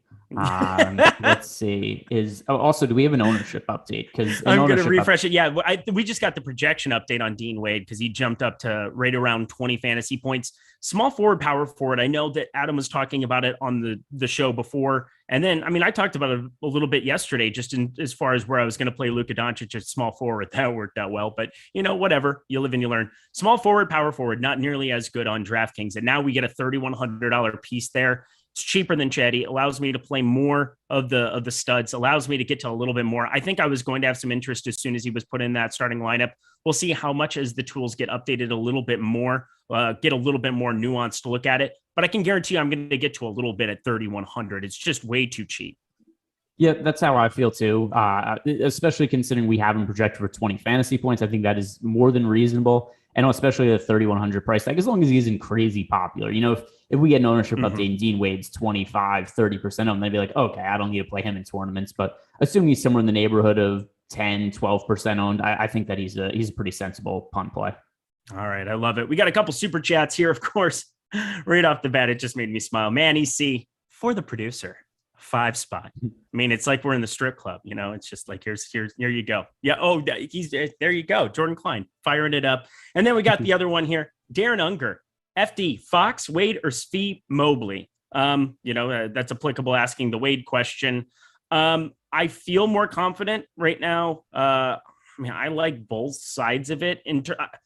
Wade and Svi are going to be kind of a big talking point as we get closer to it here. I don't know. I would assume on FanDuel, I was updating all my DraftKings things. Is Dean Wade kind of that same deal over there where he's okay? So he's small forward, power forward over there as well. Hasn't updated there as of yet. Also, 3,500 makes Dean Wade less appealing on FanDuel anyway. Number one, it's obviously slightly more expensive. And then number two, also, the pricing is so much looser on FanDuel in general that there just isn't as much need to play guys that are around 3,500. So I think that Dean Wade is a much higher priority on DraftKings than he is on FanDuel. Orton's neckbeard. Dean Wade's hair is greater than Eric Lindquist's hair. That's not really necessary. Do you think that was necessary? It was no, nice. And I don't buy it. Beautiful hair. I don't know that I buy he knows what Dean Wade looks like. Yeah, F you, dude. All right, let's get into guard. I'm ready to rock. Let's do this. On the top end, we've got, let's just talk some studs because we want to talk some studs right out the get-go. Steph Curry, Luka Doncic. If we have all of these value, if we're going to be playing all these dudes down here at 3,100, I got to say James Harden there too, 10-2. I don't want to, mince words. I know James Harden. You guys have a great relationship this season. It's really healthy. You shouldn't at all see a trained professional for it, but we're going to have a lot of value here on this slate. It's an 11 gamer. It turns out Stars and Scrubsy. It already is Stars and Scrubsy. Which one of those studs on the top end of point guard on DraftKings are you looking at the most? Yeah, I finally feel vindicated because James Harden doesn't suck anymore. James Harden finally, I've done well in the last couple of net slates because we've had James Harden actually play well, and he's been a slightly better fantasy producer than Kevin Durant as of late. Now, with that said, Durant did get ejected last game, but still, we got a triple-double out of Harden last game. The game before that against the Indiana Pacers, we finally saw Harden get to the free throw line. 19 free throw attempts that game. Now, the next game, he followed that up. He only went 2 of 3 from the free throw line, which I don't expect 19 every game, but I do think ultimately going forward, Harden is going to adjust to the new rules. He's going to figure out how to just go play basketball. I think he's still doing a lot of foul hunting, and he has possessions he just gives away because he's turning the ball over because he's flopping, trying to draw a foul, or he's taking a bad shot because he thinks he's initiated contact. I think going forward, Harden is too good to not figure this out, and he still remains fairly cheap, particularly on DraftKings. That 10,200 price tag is certainly something that's not all that hard to get to. Over on FanDuel, 9,900. I like the salaries on both of them, and ultimately, I still think we're going to see James Harden wind up in that 10,500 to 11,000 salary range. Yeah, so I've been playing a lot on both sites and then on Yahoo as well. I've been kind of bouncing around. I'm going to only play on DraftKings today. I'm kind of a little bit overwhelmed. Yeah, I'm getting married next week. Good Lord. It's just a lot going on here for me to be firing off. Yeah, go ahead. Super chat me. Let me know how much you appreciate that. Gifts for the future kids, sounds great. But I'm looking at the DraftKings slate, and I don't know how you get away from a 10-2 James Harden. I just think it's too good of a spot. I love the fact that you're able to play Luka Doncic at small forward. And so we'll kind of see as this Dean Wade news updates where we get to with that, being able to slide him over at that position, I still think has a lot of utility, multi-positional eligibility. But James Harden, Steph Curry, I think the ceilings of those guys still, I might be preferring a little bit. I mean, not that Luka, he's been better than what I think people are saying that he's been here of late. 58.25, 60 from the early going. It's been a little rough without Kristaps Porzingis with him off the floor here the last couple of games. If you get Kristaps in there, I'm guessing that's got to be helping him a little bit, take some of the defensive pressure off him. And he was chucking so many bad shots. It seemed like in that last game that I was watching yesterday, it didn't look like Luka Doncic getting in rhythm. He was forcing things, to try to happen. And Miami, it was just one of those spots where they are going to be a lot better than what people think they are. So I'm with you though. James Harden, big fan to kind of be getting to him there. As we move down the board, there's a number of guys getting like no ownership because that's what happens on an 11-game slate. You can't play everybody, but Dame Lillard, Trae Young, John Morant, DeJounte Murray, all of them have had massive ceilings here on the slate. LaMelo Ball, of course, we'll put him in there as well. Not a single one of them over 8%. Are you playing any of them? So read off those names again. Those names again. Yeah. So we've got Dame Lillard, Trae Young, John Morant, DeJounte Murray, LaMelo Ball. All of them extremely expensive, all 8,600 plus, 8,600 and 9,700. I'm curious if you're getting shares to any of them. Not a substantial rate. These are all guys I have single-digit ownership to. If I had to pick one of them, I think LaMelo makes the most sense just because we finally started to see those minutes trend up. Last couple of games for LaMelo Ball, 33 minutes, he scores 52.25 DraftKings points, follows it up playing 34 minutes, 57.25. So the issues with LaMelo Ball this year have solely, from a fantasy perspective anyway, he's been really good in real life, but his playing time has been down, and it's almost entirely been due to foul trouble. There's been so many games where he comes out, he just picks up 2 fouls 4-5 minutes into the game, and he just doesn't get the minutes that everybody expects, and then everybody's upset and complaining on Twitter about it, and sometimes justifiably so. But then there's also other games where Ish Smith is playing really well, and LaMelo Ball's gone to the coach and said, hey, leave me on the bench, let Ish Smith close out the game, which we've seen that situation play out. But ultimately this year, LaMelo Ball is the guy for this team. And the fact that we're starting to see those minutes more consistently over 30 leads me to think he's going to be the really good fantasy producer we were expecting this year. So he's my favorite of that group. Do you feel any differently? Yeah, I probably do feel probably going to be going Dame Lillard.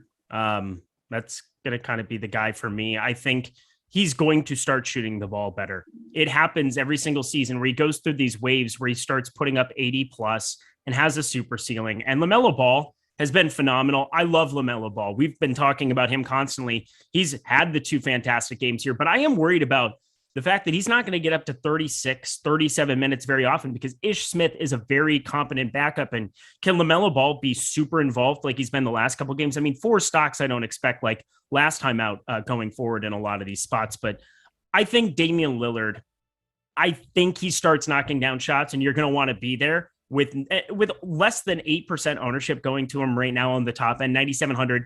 I think on FanDuel, what's his FanDuel number today? Because I know it's just outrageous. FanDuel, Lillard's also super popular in FanDuel, so that's a totally different discussion. If we're talking about Lillard on FanDuel, he's the 3rd most popular player on the slate. He's also 8,300. So we've seen basically no upside from Dame this year, but it's because he cannot hit a shot. I'll pull up his shooting splits right now. But, it's funny because in the offseason, there's all the rumors about does Damian Lillard want to be traded or not. He insisted he didn't. The fans insisted he did. And then the Blazers get off to a slow start, and everybody says, "Oh, see, this is Dame can't be here playing around these players." He's been the worst player on the team so far this year. The struggles of the Blazers are not because of the help around Damian Lillard; it's because of Damian Lillard himself, and that's not going to uphold. He's shooting 34% from the field and 23% from 3 so far, while taking a lot of shots. It's really hard to win when your best player is playing like that, and we have such a long track record of Damian Lillard being significantly better than this, that it's going to have to be different going forward. But with that said, I don't want to have him too much different than what the field has. I think in my build on FanDuel, I have him, let's see, I have 32% exposure to Damian Lillard, so slightly more than the field. Okay. But once again, he's going to be a very popular play on FanDuel. Play him in cash games, tournaments. I think it makes sense to be right around the field, maybe a little higher. Yeah, I've been prepping all three sites today. It kind of kept it more to just DraftKings. And so Damian Lillard at 9,700, sub 8%. I'm right around 20%, and I'm pretty happy with that. Gives me a little bit more exposure. Again, if I'm not going to go down to complete just 3K guys, if I'm going to play a lot of Thad Young, Damian Lillard coming off of some of the other guys, he's the kind of guy in that range who I think has the kind of ceiling to match up with Curry, Doncic, Harden. I mean, there's guys like Ja Morant who's shown he has a crazy ceiling too. 65.75 outburst against the Lakers earlier this season. Number of these guys, DeJounte Murray's been so consistent, so good. The 71 spot he had again, ironically against the Lakers. So number of guys at the point guard position that really are taking off there. Some of the more popular plays that I'm looking at on DraftKings, Colin Sexton, 16.8%. No thanks at that number. Jordan McLaughlin, we just got the news from News God there in the chat. He's just always watching out. He's the watchful protector. He's just helping us keep everything straight in the premium Discord. If you are an Awesemo Plus sub and you are not over there, you are doing it wrong. He's there in the chat said that we got Pat Beverly in. So I expect that number on Jordan McLaughlin to go down. I'm going to have no interest. I'm a Timberwolves fan. I know how Jordan McLaughlin goes. He plays 10, 15 minutes. That's kind of the run of the mill deal for Jordan McLaughlin. I have no interest in him whatsoever anymore. He's not even in my pool. And so anyway, but shout out to News God there. On the top end there, De'Aaron Fox has been really bad this season, but the price has started to acclimate a little bit for him there. Darius Garland there around 10%. Who are some of the more popular plays on DraftKings and FanDuel that you're getting to the most? Yeah, so I actually think there's a pretty interesting talking point between De'Aaron Fox and Damian Lillard on FanDuel, just because these are two of the more expensive point guards. I mean, two of the better fantasy producing point guards who have struggled to start the season and have now seen a decrease in price. So De'Aaron Fox at 7,700 is projected for 26% ownership. Damian Lillard is, like we just talked about, 8,300 projected for 28% ownership on FanDuel. I don't view them as massively different fantasy producers for the rest of the season. A slight lean towards Dame, but nothing crazy. So I actually prefer De'Aaron Fox for slightly less ownership and a slightly less of a price tag, $600 less. So De'Aaron Fox, I think that he's somebody who's a very strong option to get to on FanDuel. And also, it's not hard to build lineups because of where the salary's at on these guys. James Harden, De'Aaron Fox, and Damian Lillard all in the same lineups. They actually do fit into lineups fairly comfortably together on FanDuel. All righty. I got, I'm looking right now. Okay. Gary Harris just got ruled out. That's what it was. Jalen Suggs we're looking at and possibly being a better play. Franz Wagner, another guy that's a small forward, power forward, but Jalen Suggs, point guard, shooting guard, 5,400 on DK. I already had a little bit of interest there. I think he's the kind of guy that could have a little bit of a ceiling, but Gary Harris out there, that just kind of solidifies those minutes even a little bit further. We already had him projected at 30 and a half minutes. He played 32 against Minnesota in a blowout win there. One of the nice things about rookies is a lot of time they'll still be a little bit blowout proof as opposed to a vet. They'll always get maybe a little extra 4-6 minute run. They kind of want to see what they have. They want to keep them playing. So I think that kind of makes him immune to a lot of those kind of issues. And against Boston, this Boston team has not been very good this season thus far, but Jalen Suggs at 5,400, I think becomes a little bit more interesting to me when you take Gary Harris off the floor. What's your initial reaction to that news? I mean, he's been out, so I just don't think it matters at this point. Okay. Let's see. We had a minutes projection for Gary Harris, which is why I was saying we had 14 minutes that we had slotted in for him. Yeah, but I'm looking at it from this standpoint. Is everybody's kind of been priced appropriately for Gary Harris being out at this point? He has, the last time he played was October 30th, and even then it was a game he only played 17 minutes in. So at this point, I think just what we've seen from the Magic over the last couple of games, that's what we should expect here. It doesn't really change anything from the Magic for me. Okay. Yeah. I mean, I'm still going to get to a little bit of Jalen Suggs, just, giving him a tiny bit of a bump there. Jordan Lockhart, of course, just dominator of all the sports. He says he needs this heater to start back up. I'm sorry if it's been on a downswing, but I know he's sending this super chat from his remote island that he has now purchased. So I hope you're having a great day in the sun, sir. But thanks for the great content always, gents. Let's get Awesemo members to win some money tonight. That is what we are here to do. And as such, you should all hit the like button. We're just going to continue moving on up and down the entire guard spectrum. So I just asked you some of the more popular plays you're getting to. Who are some of the under-owned plays that you think might be some tournament winners at the guard position on DraftKings and FanDuel? All right, so let's see the most recent ownership on some of these guys and compare that to ownership I have and see what looks like somebody who I'm well over the field on from a guard position. I'll start with DraftKings. Darius Garland to me is somebody who I think still has a good amount of upside. Only 6,400 on DK and currently projected for single digit ownership. Wait, no, his ownership. Oh, that's on FanDuel. It went up. Did it go up on DraftKings also? For who? 13. It went up a little bit. All right, so scratch that. Before he was single digit ownership, now he's 13% on Garland. So I'm still a little bit overweight to Garland, but is there a specific ownership number that you're looking for, like sub 10%? Sub 10. So if we're looking sub 10% ownership, I'll say Terrence Mann. He's somebody who I have around 20% of my lineups right now. His minutes have gone up in the last couple of games, and we know how much the Clippers are struggling right now. And when you're starting to think like, oh, what can the Clippers possibly do to adjust when they're struggling? The most logical option is going to Terrence Mann for two reasons. Number one, the last couple of games, 32 and 29 minutes. And also think back to the playoffs last year. What did the Clippers do when they were struggling in the playoffs and needed to make a change? They gave Terrence Mann more playing time. So I'm giving Terrence Mann 30 minutes again tonight, which puts him in line to me to be a pretty solid value play and just somebody who the field is not really looking at all. So Terrence Mann right now on DK is projected for 6.9% ownership. Over on FanDuel projected for 6.7% ownership. So if you're looking to take a flyer on somebody with really low ownership, he's somebody I'm about 3x the field on. I love that play. That's somebody that Ryan brought up on the Slate Starter Pod yesterday. He was constantly talking about how Batum, Terrence Mann, Reggie Jackson, Eric Bledsoe, you can kind of have a rotating door with some of these Clippers. They're a little undervalued, and eventually they're going to start performing. I think if you're getting up to the 4K range, if you aren't going to be pure punting to just 3K plays, they all make a lot of sense. I think it's a nice way to get different. I think there's a lot more upside with them than some of the 3K plays that are getting super, super popular, looking at you, Chetty Osman. But we're definitely going to be wanting to get into that range. I think that's a really sharp call. That's somebody I wanted to bring up. So I'm glad you did it for me. Another guy I'm going to bring up, Devontae Graham, going up against Sacramento here in this spot. I know Davion Mitchell, his nickname's Off Night, brought that up the other day. Fantastic. Don't really care. 5% is too low of a number in the event that Brandon Ingram gets ruled out. I think 6,300. I don't know why, but I think that price went down $100 from yesterday. He performed decently enough. Phoenix really put the clamps down in the second half. Devontae Graham was off to a really nice start there, but Devontae Graham has just been consistent for this New Orleans team. You take Brandon Ingram off the floor, I really think that he's going a little bit undervalued, 6,300. He's at 5% on DK in our last run.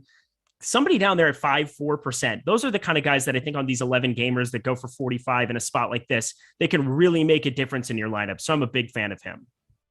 Yeah, I think that is totally sensible looking through. And by the way, we got an ownership update if you didn't see, just because Chetty Osman no longer popular. He is now 0.1 projected ownership on FanDuel. On DraftKings, he's projected for 4% ownership. So not starting, and it appears the field no longer gives a shit about Chetty Osman. Which is so weird because Chetty Osman was probably never going to start, was he? I mean, Lauri Markkanen, sure, he's come off the bench the last couple. Maybe that was the assumption, is that he was going to start. But, I mean, he's going to come off the bench and still play 20-plus minutes. I mean, did it overcorrect a little bit? I assumed he was going to start until we found out he wasn't starting. Okay, well, there we go. So Dean Wade's season. Buckle up, folks. That's a fun season to be a part of. Anything else here at the guard position? Again, this is an 11 gamer. We could go on forever about plays, but is there something in particular you wanted to bring up? We could talk about the Sixers starting lineup that just came out, because they are starting Matisse Thybulle tonight. So a little bit of a different starting lineup than what we've seen. Let's see, who are the rest of the guys in that starting lineup? I'm pulling up the message from News I got it right God. here. We got Maxey, Curry, Thybulle, Korkmaz, Embiid. So they're starting Thybulle and Korkmaz. That's fun. Yeah. So who did? I'm trying to remember, what was the starting five from last game? Who was in the starting? I mean, Tobias Harris was on, so he was out, and it ended up being, let me just pull a popcorn machine while we're talking. Let's see, Philadelphia. I will tell you exactly who it was in 3, 2, 1. Andre Drummond, Furkan Korkmaz, Danny Green. So Danny Green got hit. That's right. I forgot. Exactly, because it's Danny Green who's out. Yep. So Matisse Thybulle, to me, and we could just move this right over to talking about the forwards now that we have this starting lineup.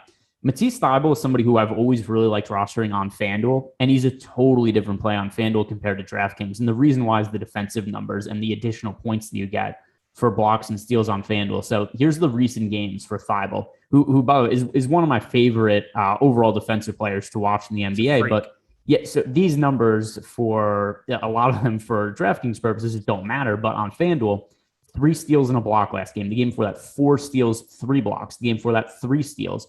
For that, a block and 2 blocks and a steal. Before that, 3 blocks and a steal. So he has at least 3 blocks plus steals in all but 1 game so far this year. He doesn't really do too much else in the box score, but when you consider his price point on FanDuel, if you're saying like, all right, he's starting, maybe we get 4 or 5 blocks plus steals out of this guy, he doesn't have to do too much else to pay off his salary. So more of a FanDuel specific play because of the scoring difference, but I think Thybulle really makes sense on FanDuel now. Totally. I think he does. Let me just kind of update my stuff here on DK. I think he's going to still be somewhat viable there. 4K, flat 4K. You get 30 minutes of him. Not as much as you said. But yeah, the 3 points for steals and blocks. Huge bump up for him there as well. But good to see him. Good to see Korkmaz in the starting lineup. Just kind of makes it easier for me to not go completely nuts with the situation. Joel Embiid and Andre Drummond. Not the same thing. I know that they both produce fantasy points, but Joel Embiid going to go up in the usage department, less scoring to go around there. But we have a number of things. We are flying through this slate. We are 25 minutes up until lock here. A couple things just check on. Awesemo Plus tools, of course. Right now, $29.95 to get behind the paywall right now, giving you access to everything we have for NBA, NFL, MMA, which Greg is crushing here all the time, doing some stuff on Saturdays now with Pete the Heat and some of the other guys behind the scenes, just crushing some MMA stuff as well. PGA I'm doing with Ben Rasa, with Jason Roslin. All of the things we have behind the paywall, the projections from Alex Baker, Steve Buzzard, Eddie Lai, all the dudes who just crush it every single week in every single sport is available to you. And you get 25% off right now with the Awesemo Plus Platinum package when you use promo code NBA Live Before Lock. It's all caps, one word, NBA Live Before Lock. Stop guessing, start winning. And then, of course, we're going to have a 30-minute show for PrizePicks coming up right after this. Greg and I are not going anywhere. We have a little bit of a format going for this one. I don't know if Greg saw the run sheet leading into it a little bit. We had some back and forth with some of the guys behind the scenes, but we are excited to bring you some NBA stuff for PrizePicks. We're also going to be talking some cross sports. You can play up to like 15 different sports over at PrizePicks. We're going to have a number of different plays that we're going to be looking at here. We're going to live check in on the games. We're going to do ownership right after we get done. So don't go anywhere. We're going to cover some DK and FanDuel ownership as those first games lock. So looking forward to it. Hope you guys are too. All right, let's get to forward. It is time to talk a little bit of forward here. We have a number of dudes on the top end on DraftKings. Right now, 23.2% Svi Mikhailuk. He's guard and small forward eligible there. We haven't necessarily touched on him very much. How much are you getting to him on both sites? Let's see. Most recent run with the... Well, I'm going to be pretty light on him relative to the field because I have him in 12% of my lineups right now. And the most recent run of ownership on DraftKings, I think he was actually the second most popular play on the slate. Oh, we just got an ownership update. So let's see what that's looking like. Yeah, so Svi is currently the second most popular projected player over on DraftKings. 3,700 projected for 23.5% ownership. The only player more popular on DK right now is Drew Eubanks. Over on FanDuel, Svi is 4,500, so he's only projected for 3.7% ownership. So I just don't think that Svi Mikhailuk in general has the most upside in the world. I know that he was good in his last game, which is something that's certainly driving the ownership. But think of it from this standpoint. There's a reason that nobody really played Svi last game. It's because he's a bad fantasy producer. The minutes are a little bit sketchy for him, and it's a good matchup against the Washington Wizards. But how confident are you that Svi plays over 30 minutes again? I think that was a consequence of he shot the ball well and they just left him on the court. He was not really a big part of the rotation prior to that, so I think he plays less than he did last game. And then once again, if you look at his fantasy production last year, Svi played 20 minutes per game, averaged 16 DraftKings points. So let's say he plays even 30 minutes today, just at his per minute rates last year. You know, you're looking at 24 fantasy points, which isn't terrible at his salary, but it's once again, not a great points per minute fantasy producer. So I'm later on Svi than the field. I think there's other places I'd rather go for value. Do you feel too much differently with him? No, I'm right there with you, but I think the reasoning might be a little bit different. So he tips off at 7 p.m. Eastern time. I always hate locking in a piece of value that's going to be super chalky that I also don't think is a very good play. I mean, if all the games locked right at 7 p.m. Eastern time, I think I would be at about the field on Svi Mikhailiuk. I think that he seems like a decent enough play. He did see those minutes get to 35, which is just a large number of minutes. But as you said, 2 for 4 from 3, was involved in multiple categories, 5 assists, 5 rebounds, did a lot on the floor filling in for Scotty Barnes there. But I just got to be thinking that there are a number of other places around the same number that we can kind of get some value, especially when we're talking this Pelican situation. If you get Ingram out, we don't know what that Spurs starting lineup is going to be. That locks at 8:30 p.m. I'm happy to sit and wait with some of my lineups and just avoid locking in a $3,700 player when you could get a Thad Young at 4,100, that you're able to play around the board. And I would just be jamming absolutely everywhere. I do not want to be giving up positions to a guy like Svi Mikhailiuk, who has to, for all intents and purposes, shoot the ball out of the gym again. It's kind of the same thing we saw in Detroit with him. Hot hand approach. If he gets it going, yeah, maybe he ends up burning me. But even 30 at 3,700, I'm not completely dead in the water, depending on what that value ends up being from the Spurs. Yeah, and I think the key point there is also we still have these guys that are questionable to play that are going to make a big difference, especially John Collins. If John Collins is out, I don't know what the Hawks starting lineup is going to look like, but I guarantee there's going to be somebody that ends up starting that I like more than Svi Mikhailiuk if John Collins ultimately doesn't end up playing. And the same goes for even later in the day. This is an 11-game NBA slate. And I think it's easy to forget that even though there's news, there might be somebody who's not on the injury report that just randomly gets ruled out an hour from now. It's something that happens, fairly frequently. Yesterday's slate, for instance, we knew that the DeAndre Ayton was questionable to play and was 50-50 to play or not. On FanDuel, JaVale McGee ended up being 18% owned. And what would his ownership had been if DeAndre Ayton was out early today? It'd probably be 30 to 40% owned or something like that. So I want to take advantage of some of these guys that are listed as questionable more so than locking a mediocre play in Svi into a spot early.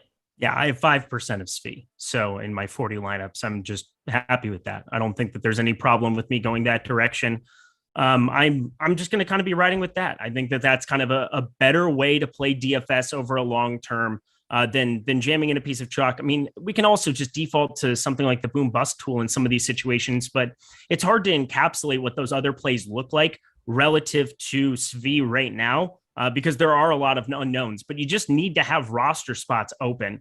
But a guy like Drew Eubanks is getting just way too much ownership right now for his optimal percentage. The most negatively leveraged play that we have available to us. But Svi Mikhailiuk was 5th on that board, 23.5% ownership on DraftKings, 16.4% optimal percentage. That is not good enough. That's not cutting it.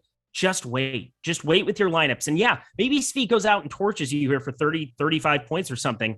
But you're better doing this over the course of 100 slates. If we play this slate out 100 times, just waiting on the news. So I think that kind of covers everything that Greg and I want to say about that. Extremely sharp. We kind of arrived to the same conclusion a little bit of different ways, but that's the beauty of DFS. Let's talk some more forwards here. Thaddeus Young, I've talked about being my guy. His ownership just went way up.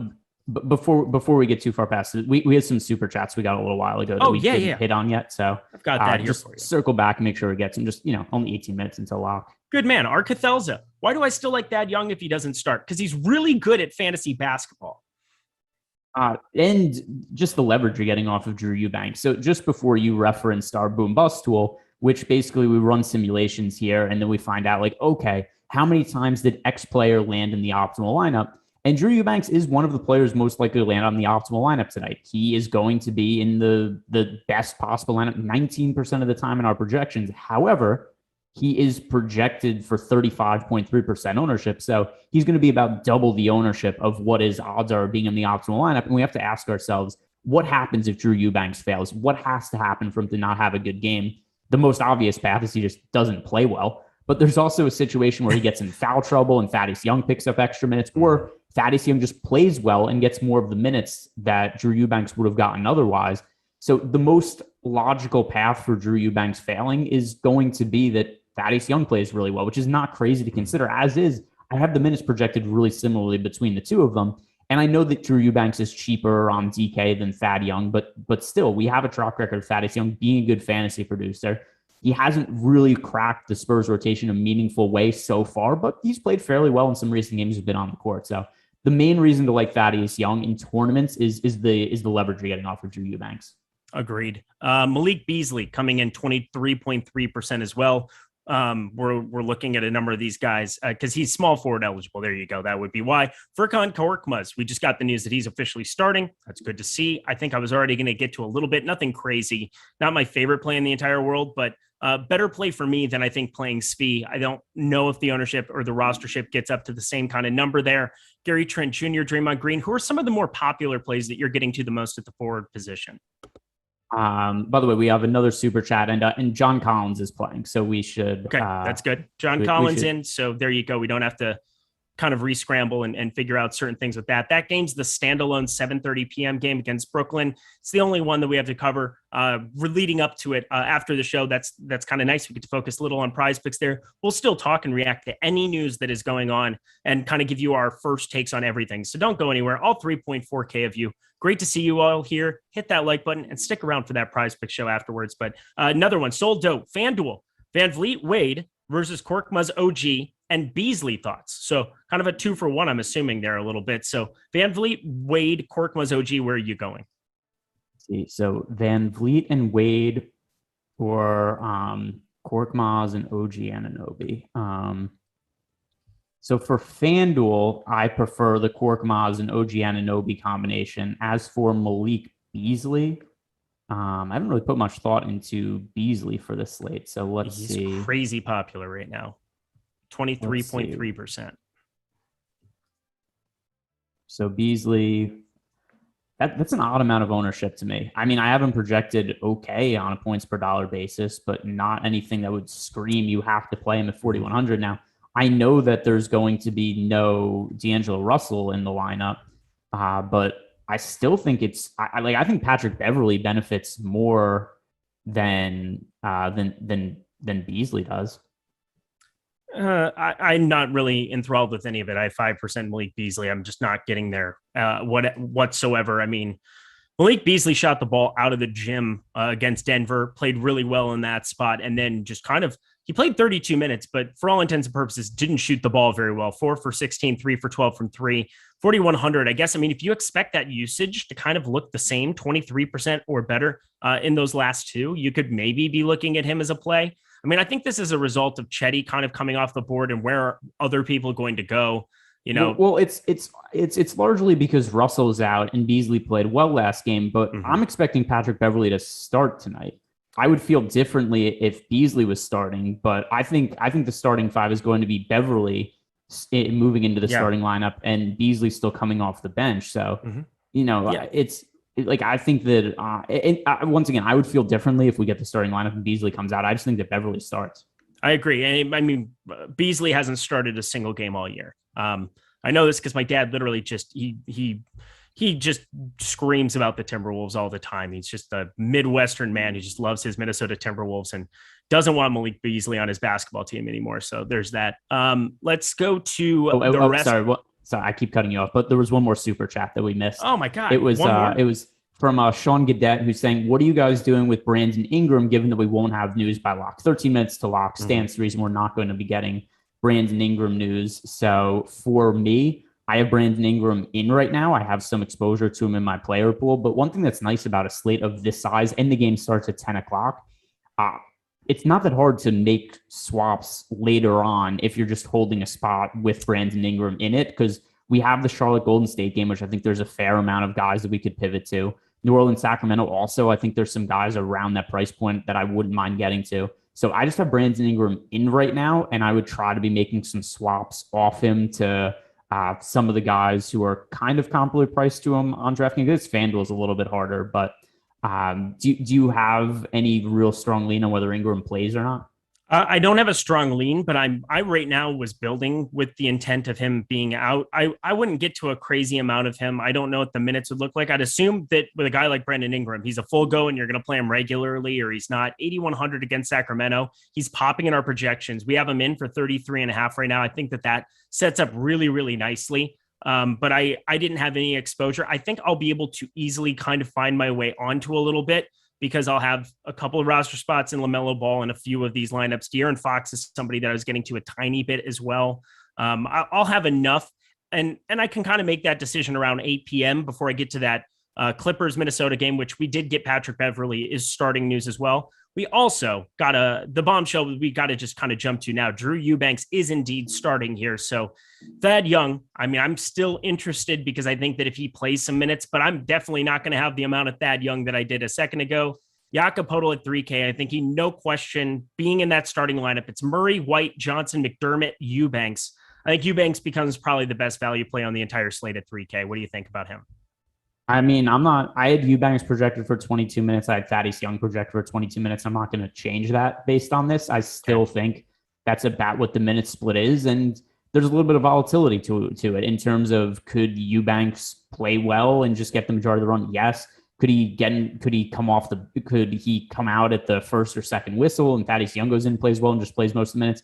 Yeah. So I don't think that this makes Drew Eubanks that much more likely to play more minutes than Thaddeus Young. So okay. I don't think this is going to change the ownership that much. I think this is what people have been expecting all day. I still think Drew Eubanks is going to be, in that same 35% ownership projection. He could end up being maybe a little bit more popular, but I still like Thaddeus Young the same.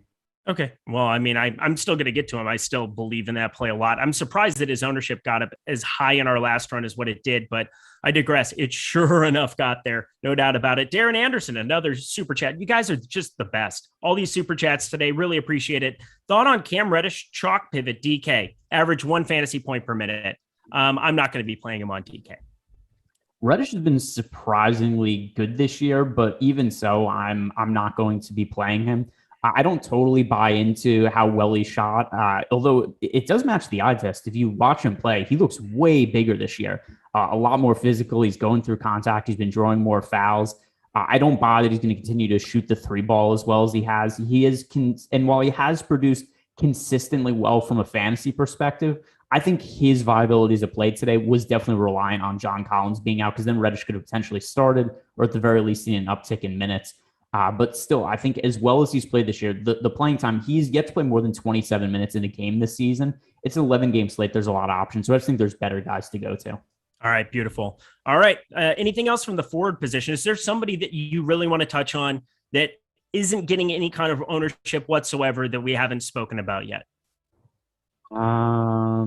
Let's see. Let me sort my lineups. And, I've been playing a lot of Wendell Carter Jr. This season, and he's had a couple of bad games here and there, but in general, he's scored at least 33 DraftKings points in all but 2 games. There's a couple of games where he got into foul trouble.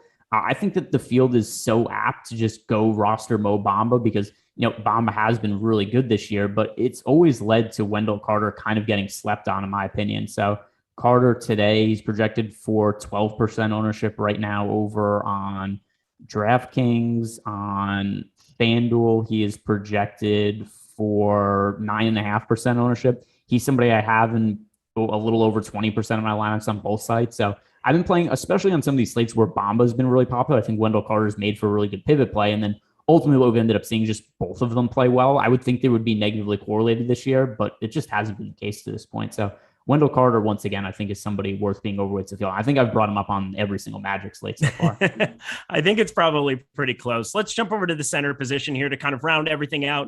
8 minutes to go here before lock. Start getting some of your lineups in here as things are updating in the projections. Of course, be ready to late swap, be ready to adjust to news, but get at least a good first run of lineups in here as we get going to the center position. On the top end, of course, in terms of ownership, Drew Eubanks, he's 3K. How much are you getting to him on DraftKings? About half of what the field has. And in cash games, once again, you have to play Drew Eubanks in cash games, especially on ZK, but it's a big slate. There's a lot of options. I just don't think that he's an automatic lock to score a whole bunch of fantasy points today. So projection wise, he's a very good points per dollar play. But once again, if you go to our boom bust tool, and I'll refresh to see if there's been an update, he is the most negatively leveraged play that we have on the board. We have him with about half the odds to land in the optimal lineup relative to what his ownership is. So I think that it makes sense to have about half as much ownership as the field. Most recent run, 36% projected ownership, 19.5% chance to land in the optimal lineup. So I have him in 17% in the lineup run that I did right now. Some exposure to him, just not nearly as much as the field. Yep, I think that's appropriate. I'm a little bit under the field as well. I mean, I thought he just turned into solidified value. Again, you can't assume things with Pop. People saying that I didn't know Eubanks was going to start. If I had a guess who was going to start, of course, I would say Eubanks, but I was hoping for Thad Young. I thought that'd be way more fun, but I digress. Don't have to worry about that as much. Still getting to Thad Young, of course. Rashawn Holmes, really underpriced there on the DraftKings slate, 6,300, a little bit pricier over on FanDuel. Jonas Valanciunas. I thought he was going to annihilate the slate yesterday, which would have been really, really fun for me. I digress. He did not, but I'm still getting to a ton of him here again today. I know you weren't on him yesterday. Are you going to him at all today? So the issue I had with him yesterday is I had Rudy Gobert projected for so many fantasy points yesterday, and he had a cheaper salary, which, I mean, even yesterday we were talking about prop plays. I was like, I don't understand why Rudy Gobert's rebound prop is over under 14.5. It seemed like a high number. I was like, I haven't projected for over 17 rebounds. And then I tweeted yesterday, I think there's a realistic possibility that we see Rudy Gobert average over 18 rebounds per game this season, just given how the league's trended in terms of pace of play and also the influx of missed shots because of the change in rules. So once again, there's so many options on today's slate that I just think there's better guys to get to than Jonas Valanciunas. It's the tail end of a back-to-back, so maybe that'll limit his minutes a little bit. He got off to a really good start to the season, but he's just kind of priced appropriately for it now, in my opinion. Would Brandon Ingram being out help you at all to get to any shares of him?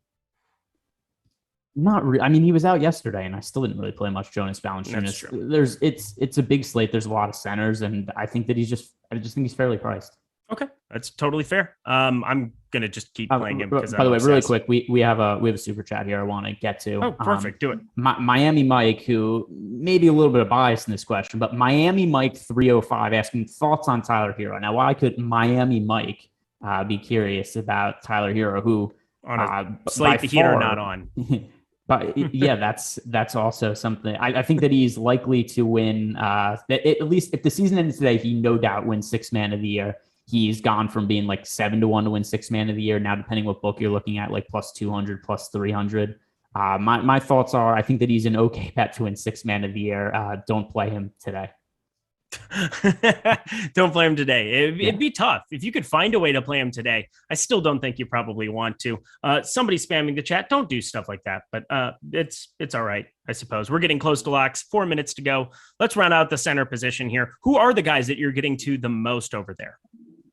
All right. So the center position. Let me pull this up. So I talked about Wendell Carter before. I still think he makes a lot of sense. Same with Mo Bamba. And I've been trying to avoid playing Bamba and Carter Jr. in the same lineup this year. I just don't care anymore. Both of them have been so good and they're sharing the court so much. Yeah. I think there's plenty of upside for the two of them. Also, Mo Bamba, because of his ability to block shots, there's a little bit of diversification in how he's scoring his fantasy points. Block shots, even in a couple of games where Bamba struggled a little bit recently, still 4 blocks, 2 blocks, 3 blocks. So there's enough production there for Mo Bamba and Wendell Carter Jr. As a pay-up option, I really like Karl Anthony Towns today. No D'Angelo Russell in the mix, so there's more usage to go around. I think that Cat and Anthony Edwards are going to have to take as many shots as they could handle for Minnesota. And the other thing to consider also is now that we know Patrick Beverley is starting and it's Malik Beasley coming off the bench, that's just more usage available in the starting lineup. Patrick Beverley is not going to take a lot of those shots. So Karl Anthony Towns is my favorite pay-up option at center. Yeah, I think that was that's Rimpac's boy. That's obviously, I'm a Minnesota Timberwolves fan. He has to be my boy, even if we haven't won anything with him, but he's just a fantastic play today. I think that's great. The one other play I wanted to ask you your opinion on, Steven Adams, somebody that I just think is too cheap, 4,500 going up against Denver. They're obviously going to need to have him on the floor a bunch against Nikola Jokic. Played 31 minutes just a game ago here. Do you have any interest going to him on DraftKings? Let's see. Who'd you ask me about again? Steven Adams. No. So Steven Adams is, so Steven Adams is 4,500, which is a reasonable enough salary, but the minutes have not really been there consistently for him. Last 4 games, he did play 31 last game, but before that, 19 minutes, 21 minutes, 18 minutes. He's a really wonky fit in Memphis, and I still think their optimal lineup is with Jaren Jackson Jr. at center, not Steven Adams. And the main reason that Adams played 31 minutes last game was because Triple J immediately got into foul trouble, and he actually started the game really well. I think he scored 11 points in the first quarter, but he also picked up 3 personal fouls in the first quarter. So that was what extended Adams' minutes. as long as Jaren Jackson Jr. stays out of foul trouble, I just think we're going to see Adams stuck in like that 18 to 20 minute range. All right, everybody. You got 2 minutes at the moment here. It's a little less than 2 minutes. It's going to be 1 minute and like 1 second, but get those lineups in. It is time. We have 5 games starting in this early window. If you don't do it now, you won't get a chance to make money today, and that would be sad. Or you're just going to late stack everything. Like, that's, I believe, how Adam Scherer won his 100K was he just completely missed lock on NBA, focusing on NHL stuff. Must be nice to run that well in life. So I would like to do that. Maybe I'll just skip all 5 games of 11. That seems not advantageous. In fairness, we've seen you miss lock while we've been on shows, and it never goes that well for you. You end up crying on the show. You're getting made fun of. People give you super chats though out of just feeling bad for you. But no, there's never been I like how you're saying, like, what if this is a new strategy? You originated this strategy of missing lock. You do it for different reasons than Adam's done it, but it hasn't gone in your favor. I don't recommend trying it. Miami Mike 305 for Shlomo to get ramen noodles. I don't know what that means. Let's see where. Oh man, what's happening? There's a countdown happening. 29. Okay, so there's Shlomo, but is this a coordinated effort? What is going on here? Man, and not only that, but we got Jigsaw in the image. I don't know what's happening. This is getting freaky. But anyway, it's something to jump out of my computer now. Yeah, I was gonna say, I want to play a little game. A little bit of that action. What is going on here? First of all, I scare easily. I'm not going to sleep well at night if you keep doing that. No more of that. But yeah, I'm trying to. You've always lived an interesting life. A little bit of that. No. Okay. Well, I mean, DraftKings did have the marketplace where you could go get the Jigsaw. Yeah. And then the key was $1,100, and no thank you. Had to hit eject on that plan. Didn't go very well. But we are at the PrizePicks portion of the program. I'm super excited to be talking PrizePicks with you guys, mainly because it is probably the easiest thing to sell you on, period, because it's not really selling you. It is showing you how you can make money, knowing all these different sports, using the projections, using the information we have here at Awesemo.com, whether it's NBA, MLB, NFL, there are stuff that you can play on PrizePicks. I'm just going to pull it up here as we're talking right now. We're going to start, of course. Well, let's go over some ownership from the DraftKings FanDuel stuff. I think that's kind of what we were game planning to do on the front end of this. But as I'm getting going here with that, use promo code Awesemo. Go get that up to $100 first match deposit bonus over at PrizePicks, and then we'll get to them. We'll be able to give you all the information that you need. But I just want to pull up this slate. You have the FanDuel numbers in front of you. I'm going to pull up the $15 over here on DraftKings and see if I can find a couple of interesting talking points. Of course, we wanted to know what Svi Mikhailuk, what that number was going to look like for him. I'm going to see right now. Furkan Korkmaz, 17.5%. That's fascinating. OG Anunoby at 7,700 is 19.6% rostered in the $15. That is a shocking number to me. Yeah, I wish there was an easier way to find ownership on FanDuel other than just sorting through players' names and lineups and whatnot. Svi Mikhailuk, I want you to guess. What his ownership is in the $15 on DK. Well, you said that as if it's a really high number, so 38%. 39.3%. Great job. Right. Good work by you. You gave it away with your inflection. Oh, I have 5%. This ought to go very well for me. Let me tell you.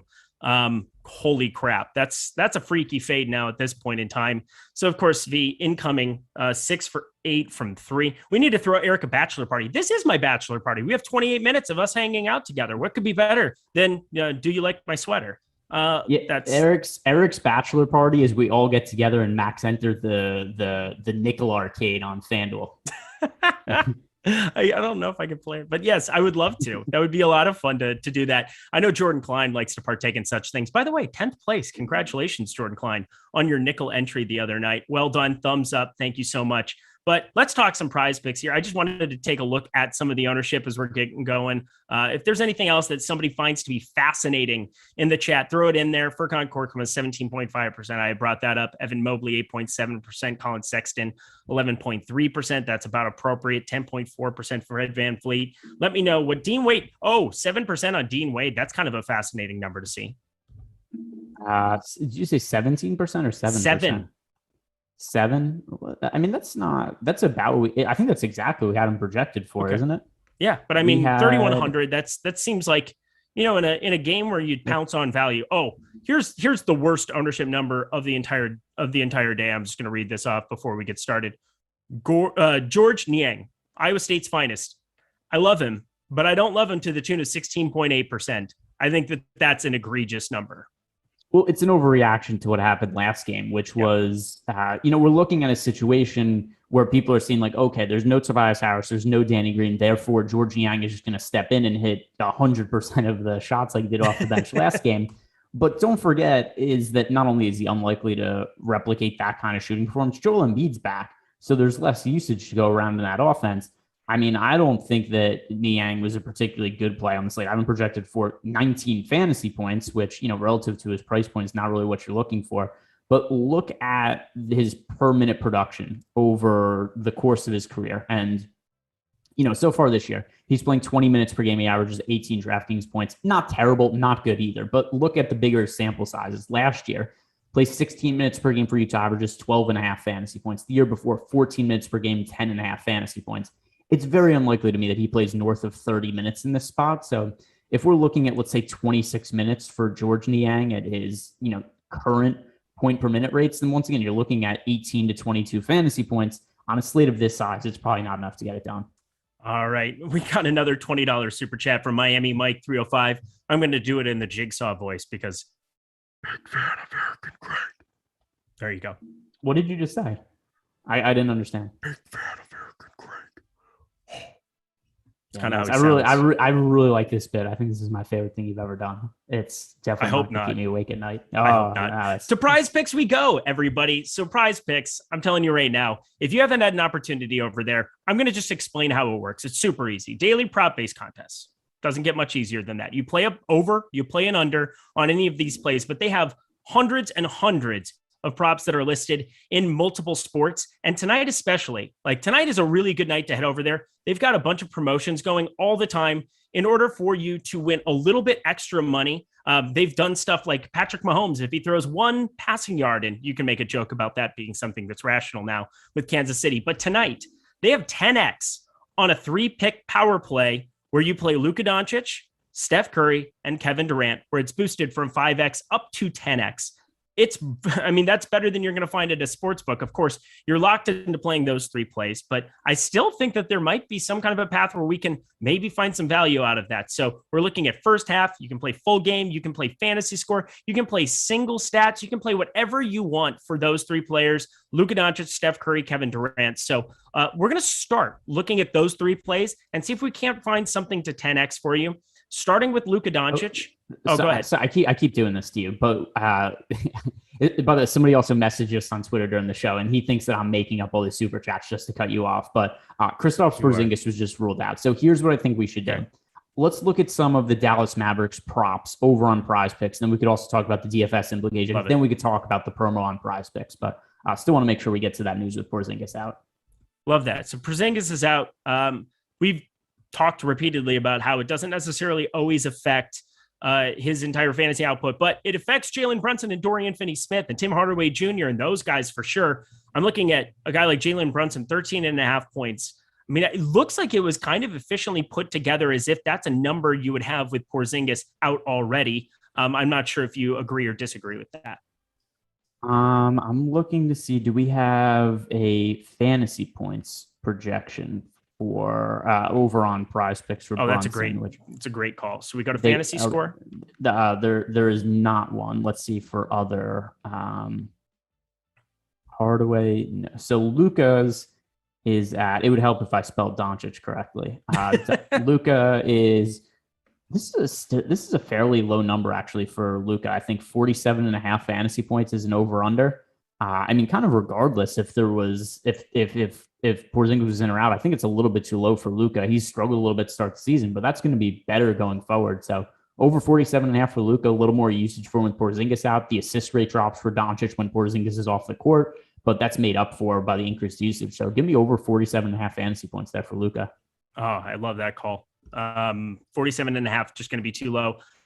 I was getting to a lot of Luka already over on DK. Again, play him at small forward, combine him with the likes of Steph Curry, combine him with the likes of Karl Anthony Towns, 2 plays that I really like as well over there. So definitely going to be a fun night watching Luka Doncic, because it's just been frustrating as all heck here in the early going of the season. But Luka Doncic, if we're going to play him for that point, so let's click on him. We like the over on 47.5 fantasy points. The other 2 players we're looking to combine into a lineup per se, but into a ticket, if you want to put it that way as well. We are looking at Steph Curry. Is there a number on Steph Curry that you think might stand out to you? Because again, we got to play 3 of them here. We're looking for that 10x number. So Steph Curry, is there a number you're seeing? 47 fantasy points is the number on Steph Curry. And also keep in mind, so you could play props together, but you can't combine the props with the fantasy point props with the actual, points, rebounds, assist props. So we would just be looking at fantasy points. And like I said, that number 47 for Curry, I think that's pretty fair. I would lean towards the over if I had to take a side. But it's not one I feel incredibly strong about. Do you have a really strong lean where like Steph Curry definitely goes over or under 47 fantasy points? That's right around where I have him projected. Yeah, it's right around where I have him projected, but instead of 5x, you're getting 10x. And so kind of making a stand one way or another is probably a profitable thing to do. Also, Luka Doncic and Kevin Durant are both going on in the early window of games. If you want to combine and make a play, for Steph Curry in that late night hammer kind of a spot, going up against Charlotte, that game tips off at what? Like much later, like 7:10 p.m. Yeah. So these are lovely. It's in West Coast time, West Coast, Best Coast time on Jordan Klein's computer. So that works out perfectly for me. Steph Curry, you could combine him and take the under of him somewhere and kind of hedge out of that if you needed to. Not that that's like the preferred strategy, but in the event that you're like, oh, I want to take advantage of this promotion, which I think you definitely want to, it's a really nice payout. You could possibly play an under with Steph Curry and some other play that's popping in Odd Shopper, which is such a great place to be able to go check and see some of the best plays on the board. Use them to help you on a site like PrizePicks, where it just is seamless. You're able to combine all the knowledge, all the data and tools at Awesemo, and be able to put them to work for you on PrizePicks. So I'd find another late night hammer piece and combine that with an under of Curry in that event, in the event that I was worried about it. And maybe that number changes a little bit too as we get closer. The numbers will fluctuate from time to time on PrizePicks, just like they would at a sports book. So the last one, Kevin Durant. Kevin Durant is the last piece of that trio. He's at 46.5 fantasy points. How are you feeling about him in this spot against Atlanta? Yeah, I like the under. And Kevin Durant, once again, so we started the season, you and I talked about James Harden quite a bit, and I lamented over the fact I kept playing him. He sucked, and I was on the wrong side of the Kevin Durant James Harden equation. The last few games, though, it's been James Harden who's been the better fantasy producer at the expense of Kevin Durant. So these last few games for Durant, 45.6, 45.2, 41.7, 31.7 fantasy points on PrizePicks. And that's just not enough when you're looking at a number for him at 46.5. So if I'm going to continue to assume that James Harden is going to be the better fantasy producer, which is how I have the Nets projected for this game and I've had it for the entire season, I think the number is too high on Durant. He's missed the mark now in 5 games in a row. All right. And let's put Steph Curry. Let's put the over of Steph Curry in just as a placeholder there. Mr. Jordan Klein, we can throw that one to kind of round out the trio. You guys can see, obviously, you have flex plays, you have power plays. So another really nice feature about PrizePicks that's just a little bit different from playing at your traditional sports book. You don't have to always hit when you have these flex plays. You don't have to hit both of them. If you get one, you get half your money back. So it's a little bit of insurance, adds a little different level of strategy into the plays. If there's something that's riskier, you want to inherit, if there's a limited number of plays on something, or if news breaks against you on a different play from something you're anticipating at DFS, you can kind of combine that. But let's do the over on Steph Curry on 47, and let's see kind of how that ends up panning out to be for the payout. Because again, once you lock that in, it's normally going to be a 5x, but it's going to get upgraded to a 10x on Steph Curry to kind of round it out. So that is going to be the promotion that they're running tonight. If you guys want to take advantage of that, head over to PrizePicks. Once again, deposit $100. You get $100 first match deposit bonus back from PrizePicks. That's money into your account. It's how you build and sustain a bankroll. Take advantage of it now. Let's check in on some of these early games that are just kind of getting underway here. 4:13 p.m. Are there any kind of performances that you see right out of the gate that are catching you? I mean, it looks like everything's like a minute into the game. Let's see. I have not, because I was scrolling PrizePicks, so I haven't looked through the box scores of. Let's see what's happened. But Miles Turner, first 2 minutes of the game, Miles Turner has 8 points and 2 rebounds. The Pacers are up 11-0 on the Knicks in 2 minutes and 15 seconds. Chris Duarte, bomb. Karis LeVert back, helpful. Chris Duarte hits a 3 there after a rebound, and Karis LeVert assist. Yeah, Miles Turner, that's a pretty good start. It was strange that they didn't have him on the court there for a little bit, and then that's obviously going to change when somebody starts putting up a bunch of fantasy points like this. He's been pretty chalky on FanDuel the last couple slates. Decided to take that one off here today, but over on DK, looks like any center, you pretty much have to nail center down. Adam talked about that on the previous show, and really no way around it. If you do not get center right, you're screwed. Precious Achiuwa, 6.5 fantasy points. Decent little start for him there in that spot as well. Looking at some of the lineups that are here on the top end. Miles Turner and Franz Wagner. Completely just going nuts. There you go. I don't know what that voice was, but I enjoyed it. Yeah, it was a German accent that sounded it was very cartoon. It wasn't German. It was do it again. I'm super paranoid. I can't do it again. It was probably a little it was like Fraulein. No, it's like a little like Swedish Alps or Swiss Alps. There we go. That's what I'm getting. Swedish Alps. I'm a dumbass. Don't listen to me. I don't know how to say things correctly, but Swiss Alps. There we go. That's what I was trying to say. So Lars it Nootbaugh. That was always my favorite baseball name to say. I would just always say it like that. Lars Nootbaugh from St. Louis. I could see why you like it. It's a good go-to. I'm sure that crushed when you were at the lunch table in high school. Right, you were there. You were 25. All the other kids there were like 17, 16 years old. I mean, I'm sure there was. This guy's cool. We are here to do a professional show for PrizePicks, and you are here making fun of me, chastising me, saying I can't pronounce things like foul. How's that? I literally went on Google and looked up how to pronounce foul, and I said it just fine. Yeah, it's how it's spelled. Fouwell. You know what? There are no words to the level of tilt that you can put me on sometimes. All right, back. A super chat. Look at that. We've got Pedro R. Would you put Eubanks and Young in the same lineup for cash on DraftKings? So I really like Thad Young for tournaments, but I wouldn't play him in cash games. I think Drew Eubanks, no-brainer cash game play today. Thad Young, though, that's a tournament play for me, mostly for the leverage purposes. And I mean, I still think he's a good points per dollar play, but cash games, that's a no-go for me. Too much insecurity. I'm taking off these 4 p.m. games. I'm going to see if there's like a play. I mean, I generally, when I'm not on a show, if I'm doing a cash lineup, I'll write out the options. Like I'll literally write out the late swaps. I'll literally write out who it would be in the event that I don't get news on a certain circumstance. You always want to have a backup plan, and then you want to have a backup plan to the backup plan, especially in cash. In tournaments, you can kind of roll with the punches and you make your stands, and you understand that there's going to be times that it doesn't work out, but the times that it does, you're going to smash. In cash, I want to micromanage it as much as possible. So I would find a $4,100 number. I think the $4,100 guy you have to play in cash right now, just based on the ownership we have, is Malik Beasley. So I think Malik Beasley is the better cash play between the two. And I would just kind of make that Young your tournament stand. Yep. No, we're on the same page there. It's so a lot of times, and I know it's a little hard to discern sometimes, but a lot of times we do talk about these players from a tournament perspective. But I do try to also say like Drew Eubanks is a no-brainer play for cash. Definitely play him, but Thad Young, just to reiterate, tournament play, not a cash play. All right. Miles Turner, I played that man. Nathan Joyce played Miles Turner. Oh, well, good for Happy Gilmore. My God. A little bit of that. Pretty tilting. All right. Nobody understands that because I'm way too old and you guys haven't seen Happy Gilmore. That would be a problem and you need to rectify it immediately. Another problem you need to rectify immediately is going to PrizePicks. We are going to continue down the NBA train. Is there a play? So last week when we did the PrizePicks show, you and I went 4-0 and I believe 5-0 when we extended to your UFC pick, which I believe smashed that prospect that you had brought up.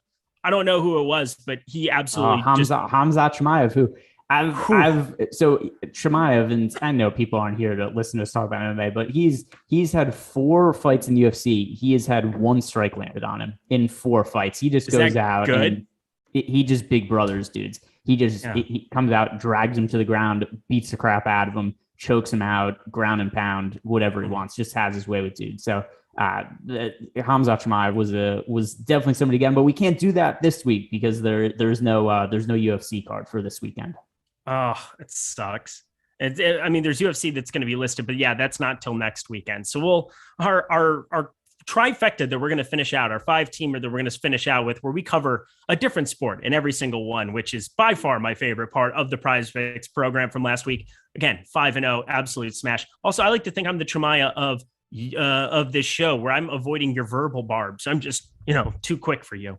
I just keep avoiding it. Oh, by the way, I was wrong. It was so November. When is November 6th? Is that this weekend? Yeah, that is this weekend. Never mind. I'm an idiot. Yeah, so there is 256 or 266. Yeah, there is UFC this weekend. I had my dates all mixed up. Well, I'll let you take a look at the MMA card quick and see if you can find something with our projections. And again, MMA, and I'm very impressed from some of the limited shows that you've gotten to host here at Awesemo. I think you really have a really good knowledge for it. So not to give you a pat on the back after you make fun of me every freaking day, but there you go. Congratulations. There's your one nice thing for the day. By the way, what a faux pas for me. This is the card that I've been looking forward to probably more than any other card this year, with Colby Covington rematching against Kamaru Usman, and then also with we've got Rose Namajunas against people Zhang are calling Weili. You a casual. This is great. Hey, it's it is justified. Also, there's no way the fight order is correct on the UFC site. They don't have Chandler Gaethje is the fifth from last fight, but whatever. I haven't looked too much at the UFC at this weekend to make any prize picks plays. But we could look at the NBA. All right. So one of the things that jumps to the top for me, I'll give my play right off the bat here. So Trae Young is at 24.5 points going up against Brooklyn.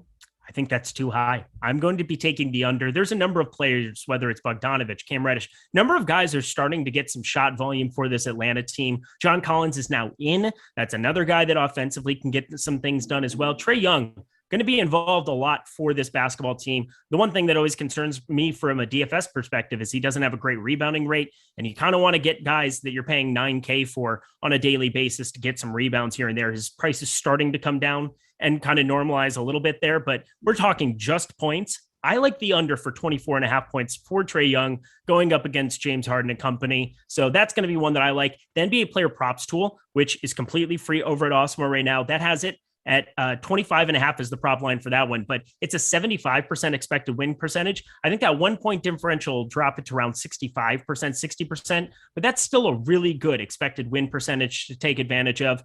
I'm going to be playing that one. What say you? What's your first play on the board for today?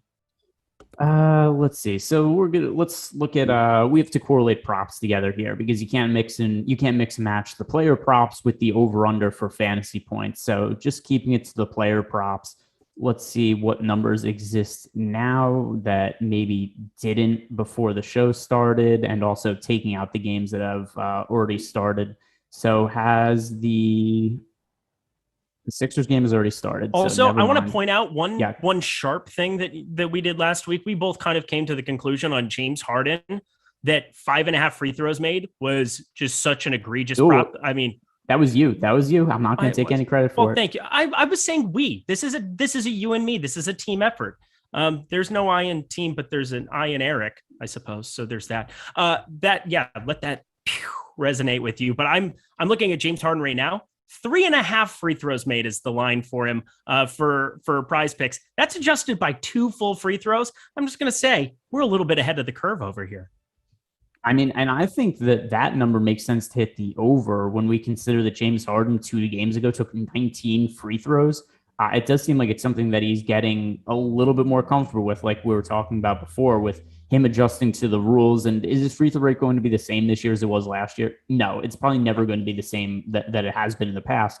But he's not going to be a guy that I think we should expect him to only average 3 or 4 free throws per game. So give me the over on 3.5. I know you liked the under before, but now that it's adjusted, do you feel differently about it?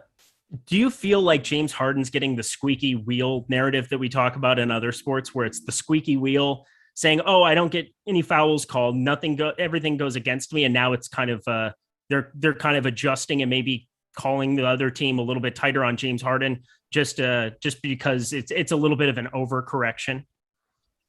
Not really. I mean, because once again, after the game after he shot 19 free throws, he did only shoot 3 the next game.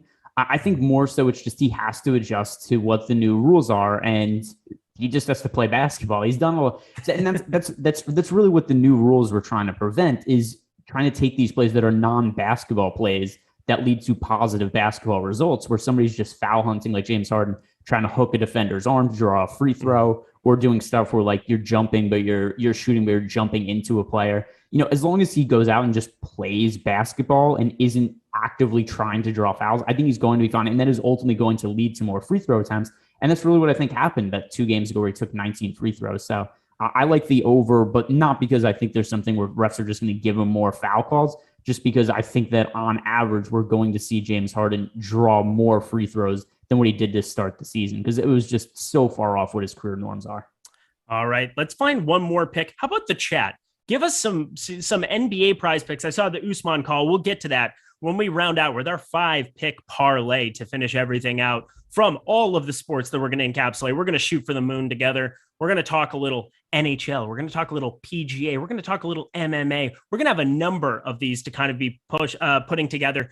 That's really what makes this show so fun for me. Greg and I get the fortunate opportunity to cover a lot of sports here at Awesemo, and we're trying to give you good advice, trying to help you guys out. I've got a couple of props circled, one from the PGA card that I think is just way, way, way too good to believe.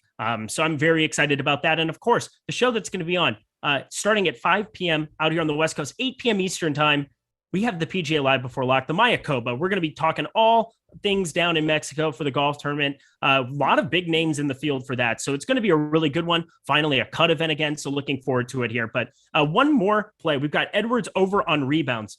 You didn't even put what the line is. I think that you have to put the line in order to really have it be something that we can efficiently talk about. Pat Bev over 2 techs. That's hilarious. I wish I could bet that. I'm sure there's some exotic sports book where you could find something like that, but let's see.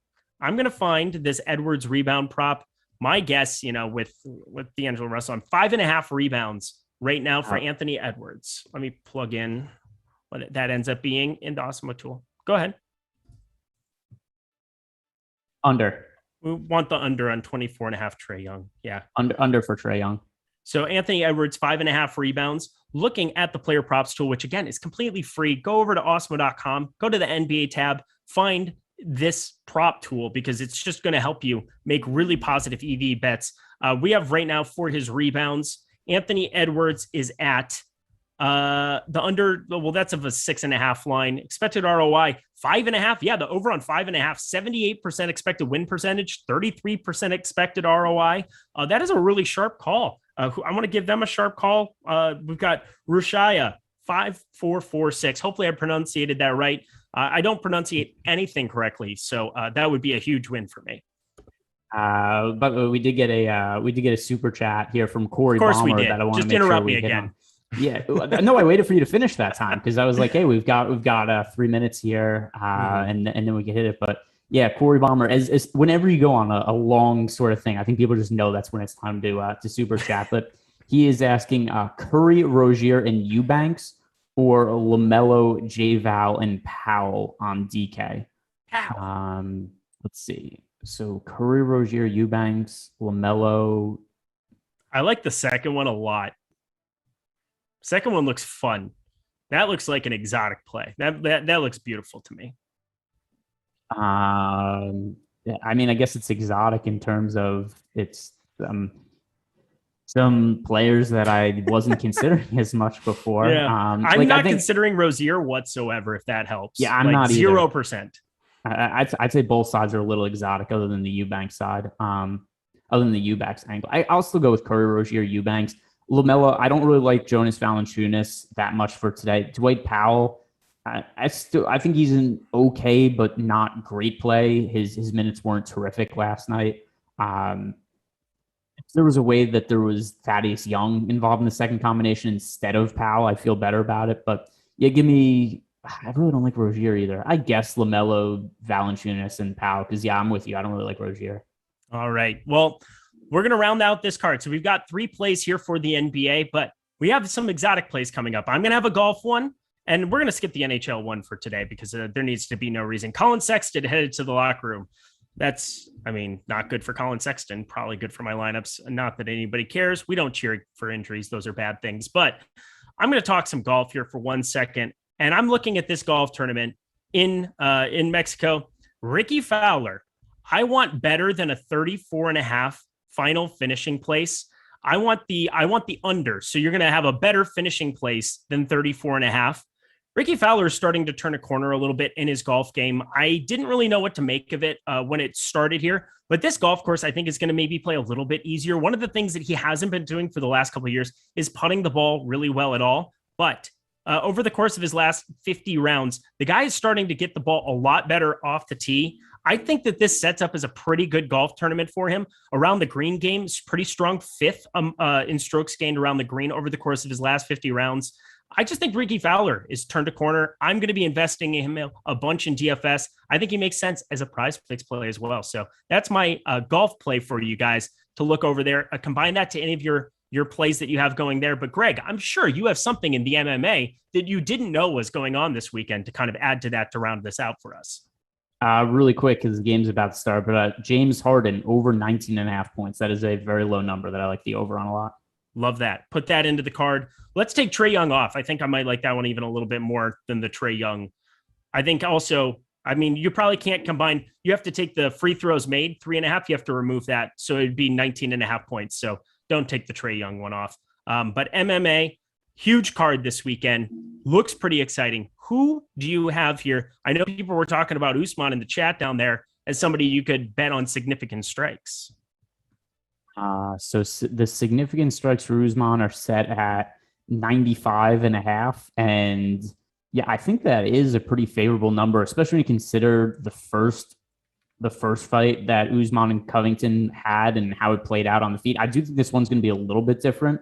My feeling is that Colby Covington is going to try to wrestle Kamaru Usman just to mix up the game plan. I think if he goes in with the same game plan he had last time, he has next to no chance of winning because Usman won that fight comfortably on the feet. Usman is a better striker now than he was the last time they met. And ultimately, you're getting a situation where two guys have similar output, but Kamaru Usman has a lot more power. He's a little bit sharper. So that's something that I just think Usman would win in the long term. So Colby Covington, I think to mix up the game plan makes most sense to try to wrestle. But even with that said, in that first fight, Kamaru Usman ended up landing 175 significant strikes to 143 for Colby Covington. Even if there's a little bit more wrestling involved, the pace is a little bit lower. You have to like the over 94.5 when you consider he landed almost double that when they fought each other 2 years ago. All right. Love it. Guys, that's PrizePicks. That's our 30-minute after show. I hope you guys enjoyed it. Check it out. Use promo code Awesemo. Get that $100 first match deposit bonus. Super simple. $100 free dollars. I don't know how you beat that in any other place. That is a nice number to be getting back on your money. But of course, be checking that out. Use all of the tools we have at Awesemo if you have an Awesemo Plus package and utilize it on PrizePicks. Greg, any final words for the people? Good luck tonight. That was simple enough. He's Greg Ehrenberg. He's super nice to me. I'm Eric. I'm nice to myself sometimes. We'll see you later. Yeah, you are. Yeah.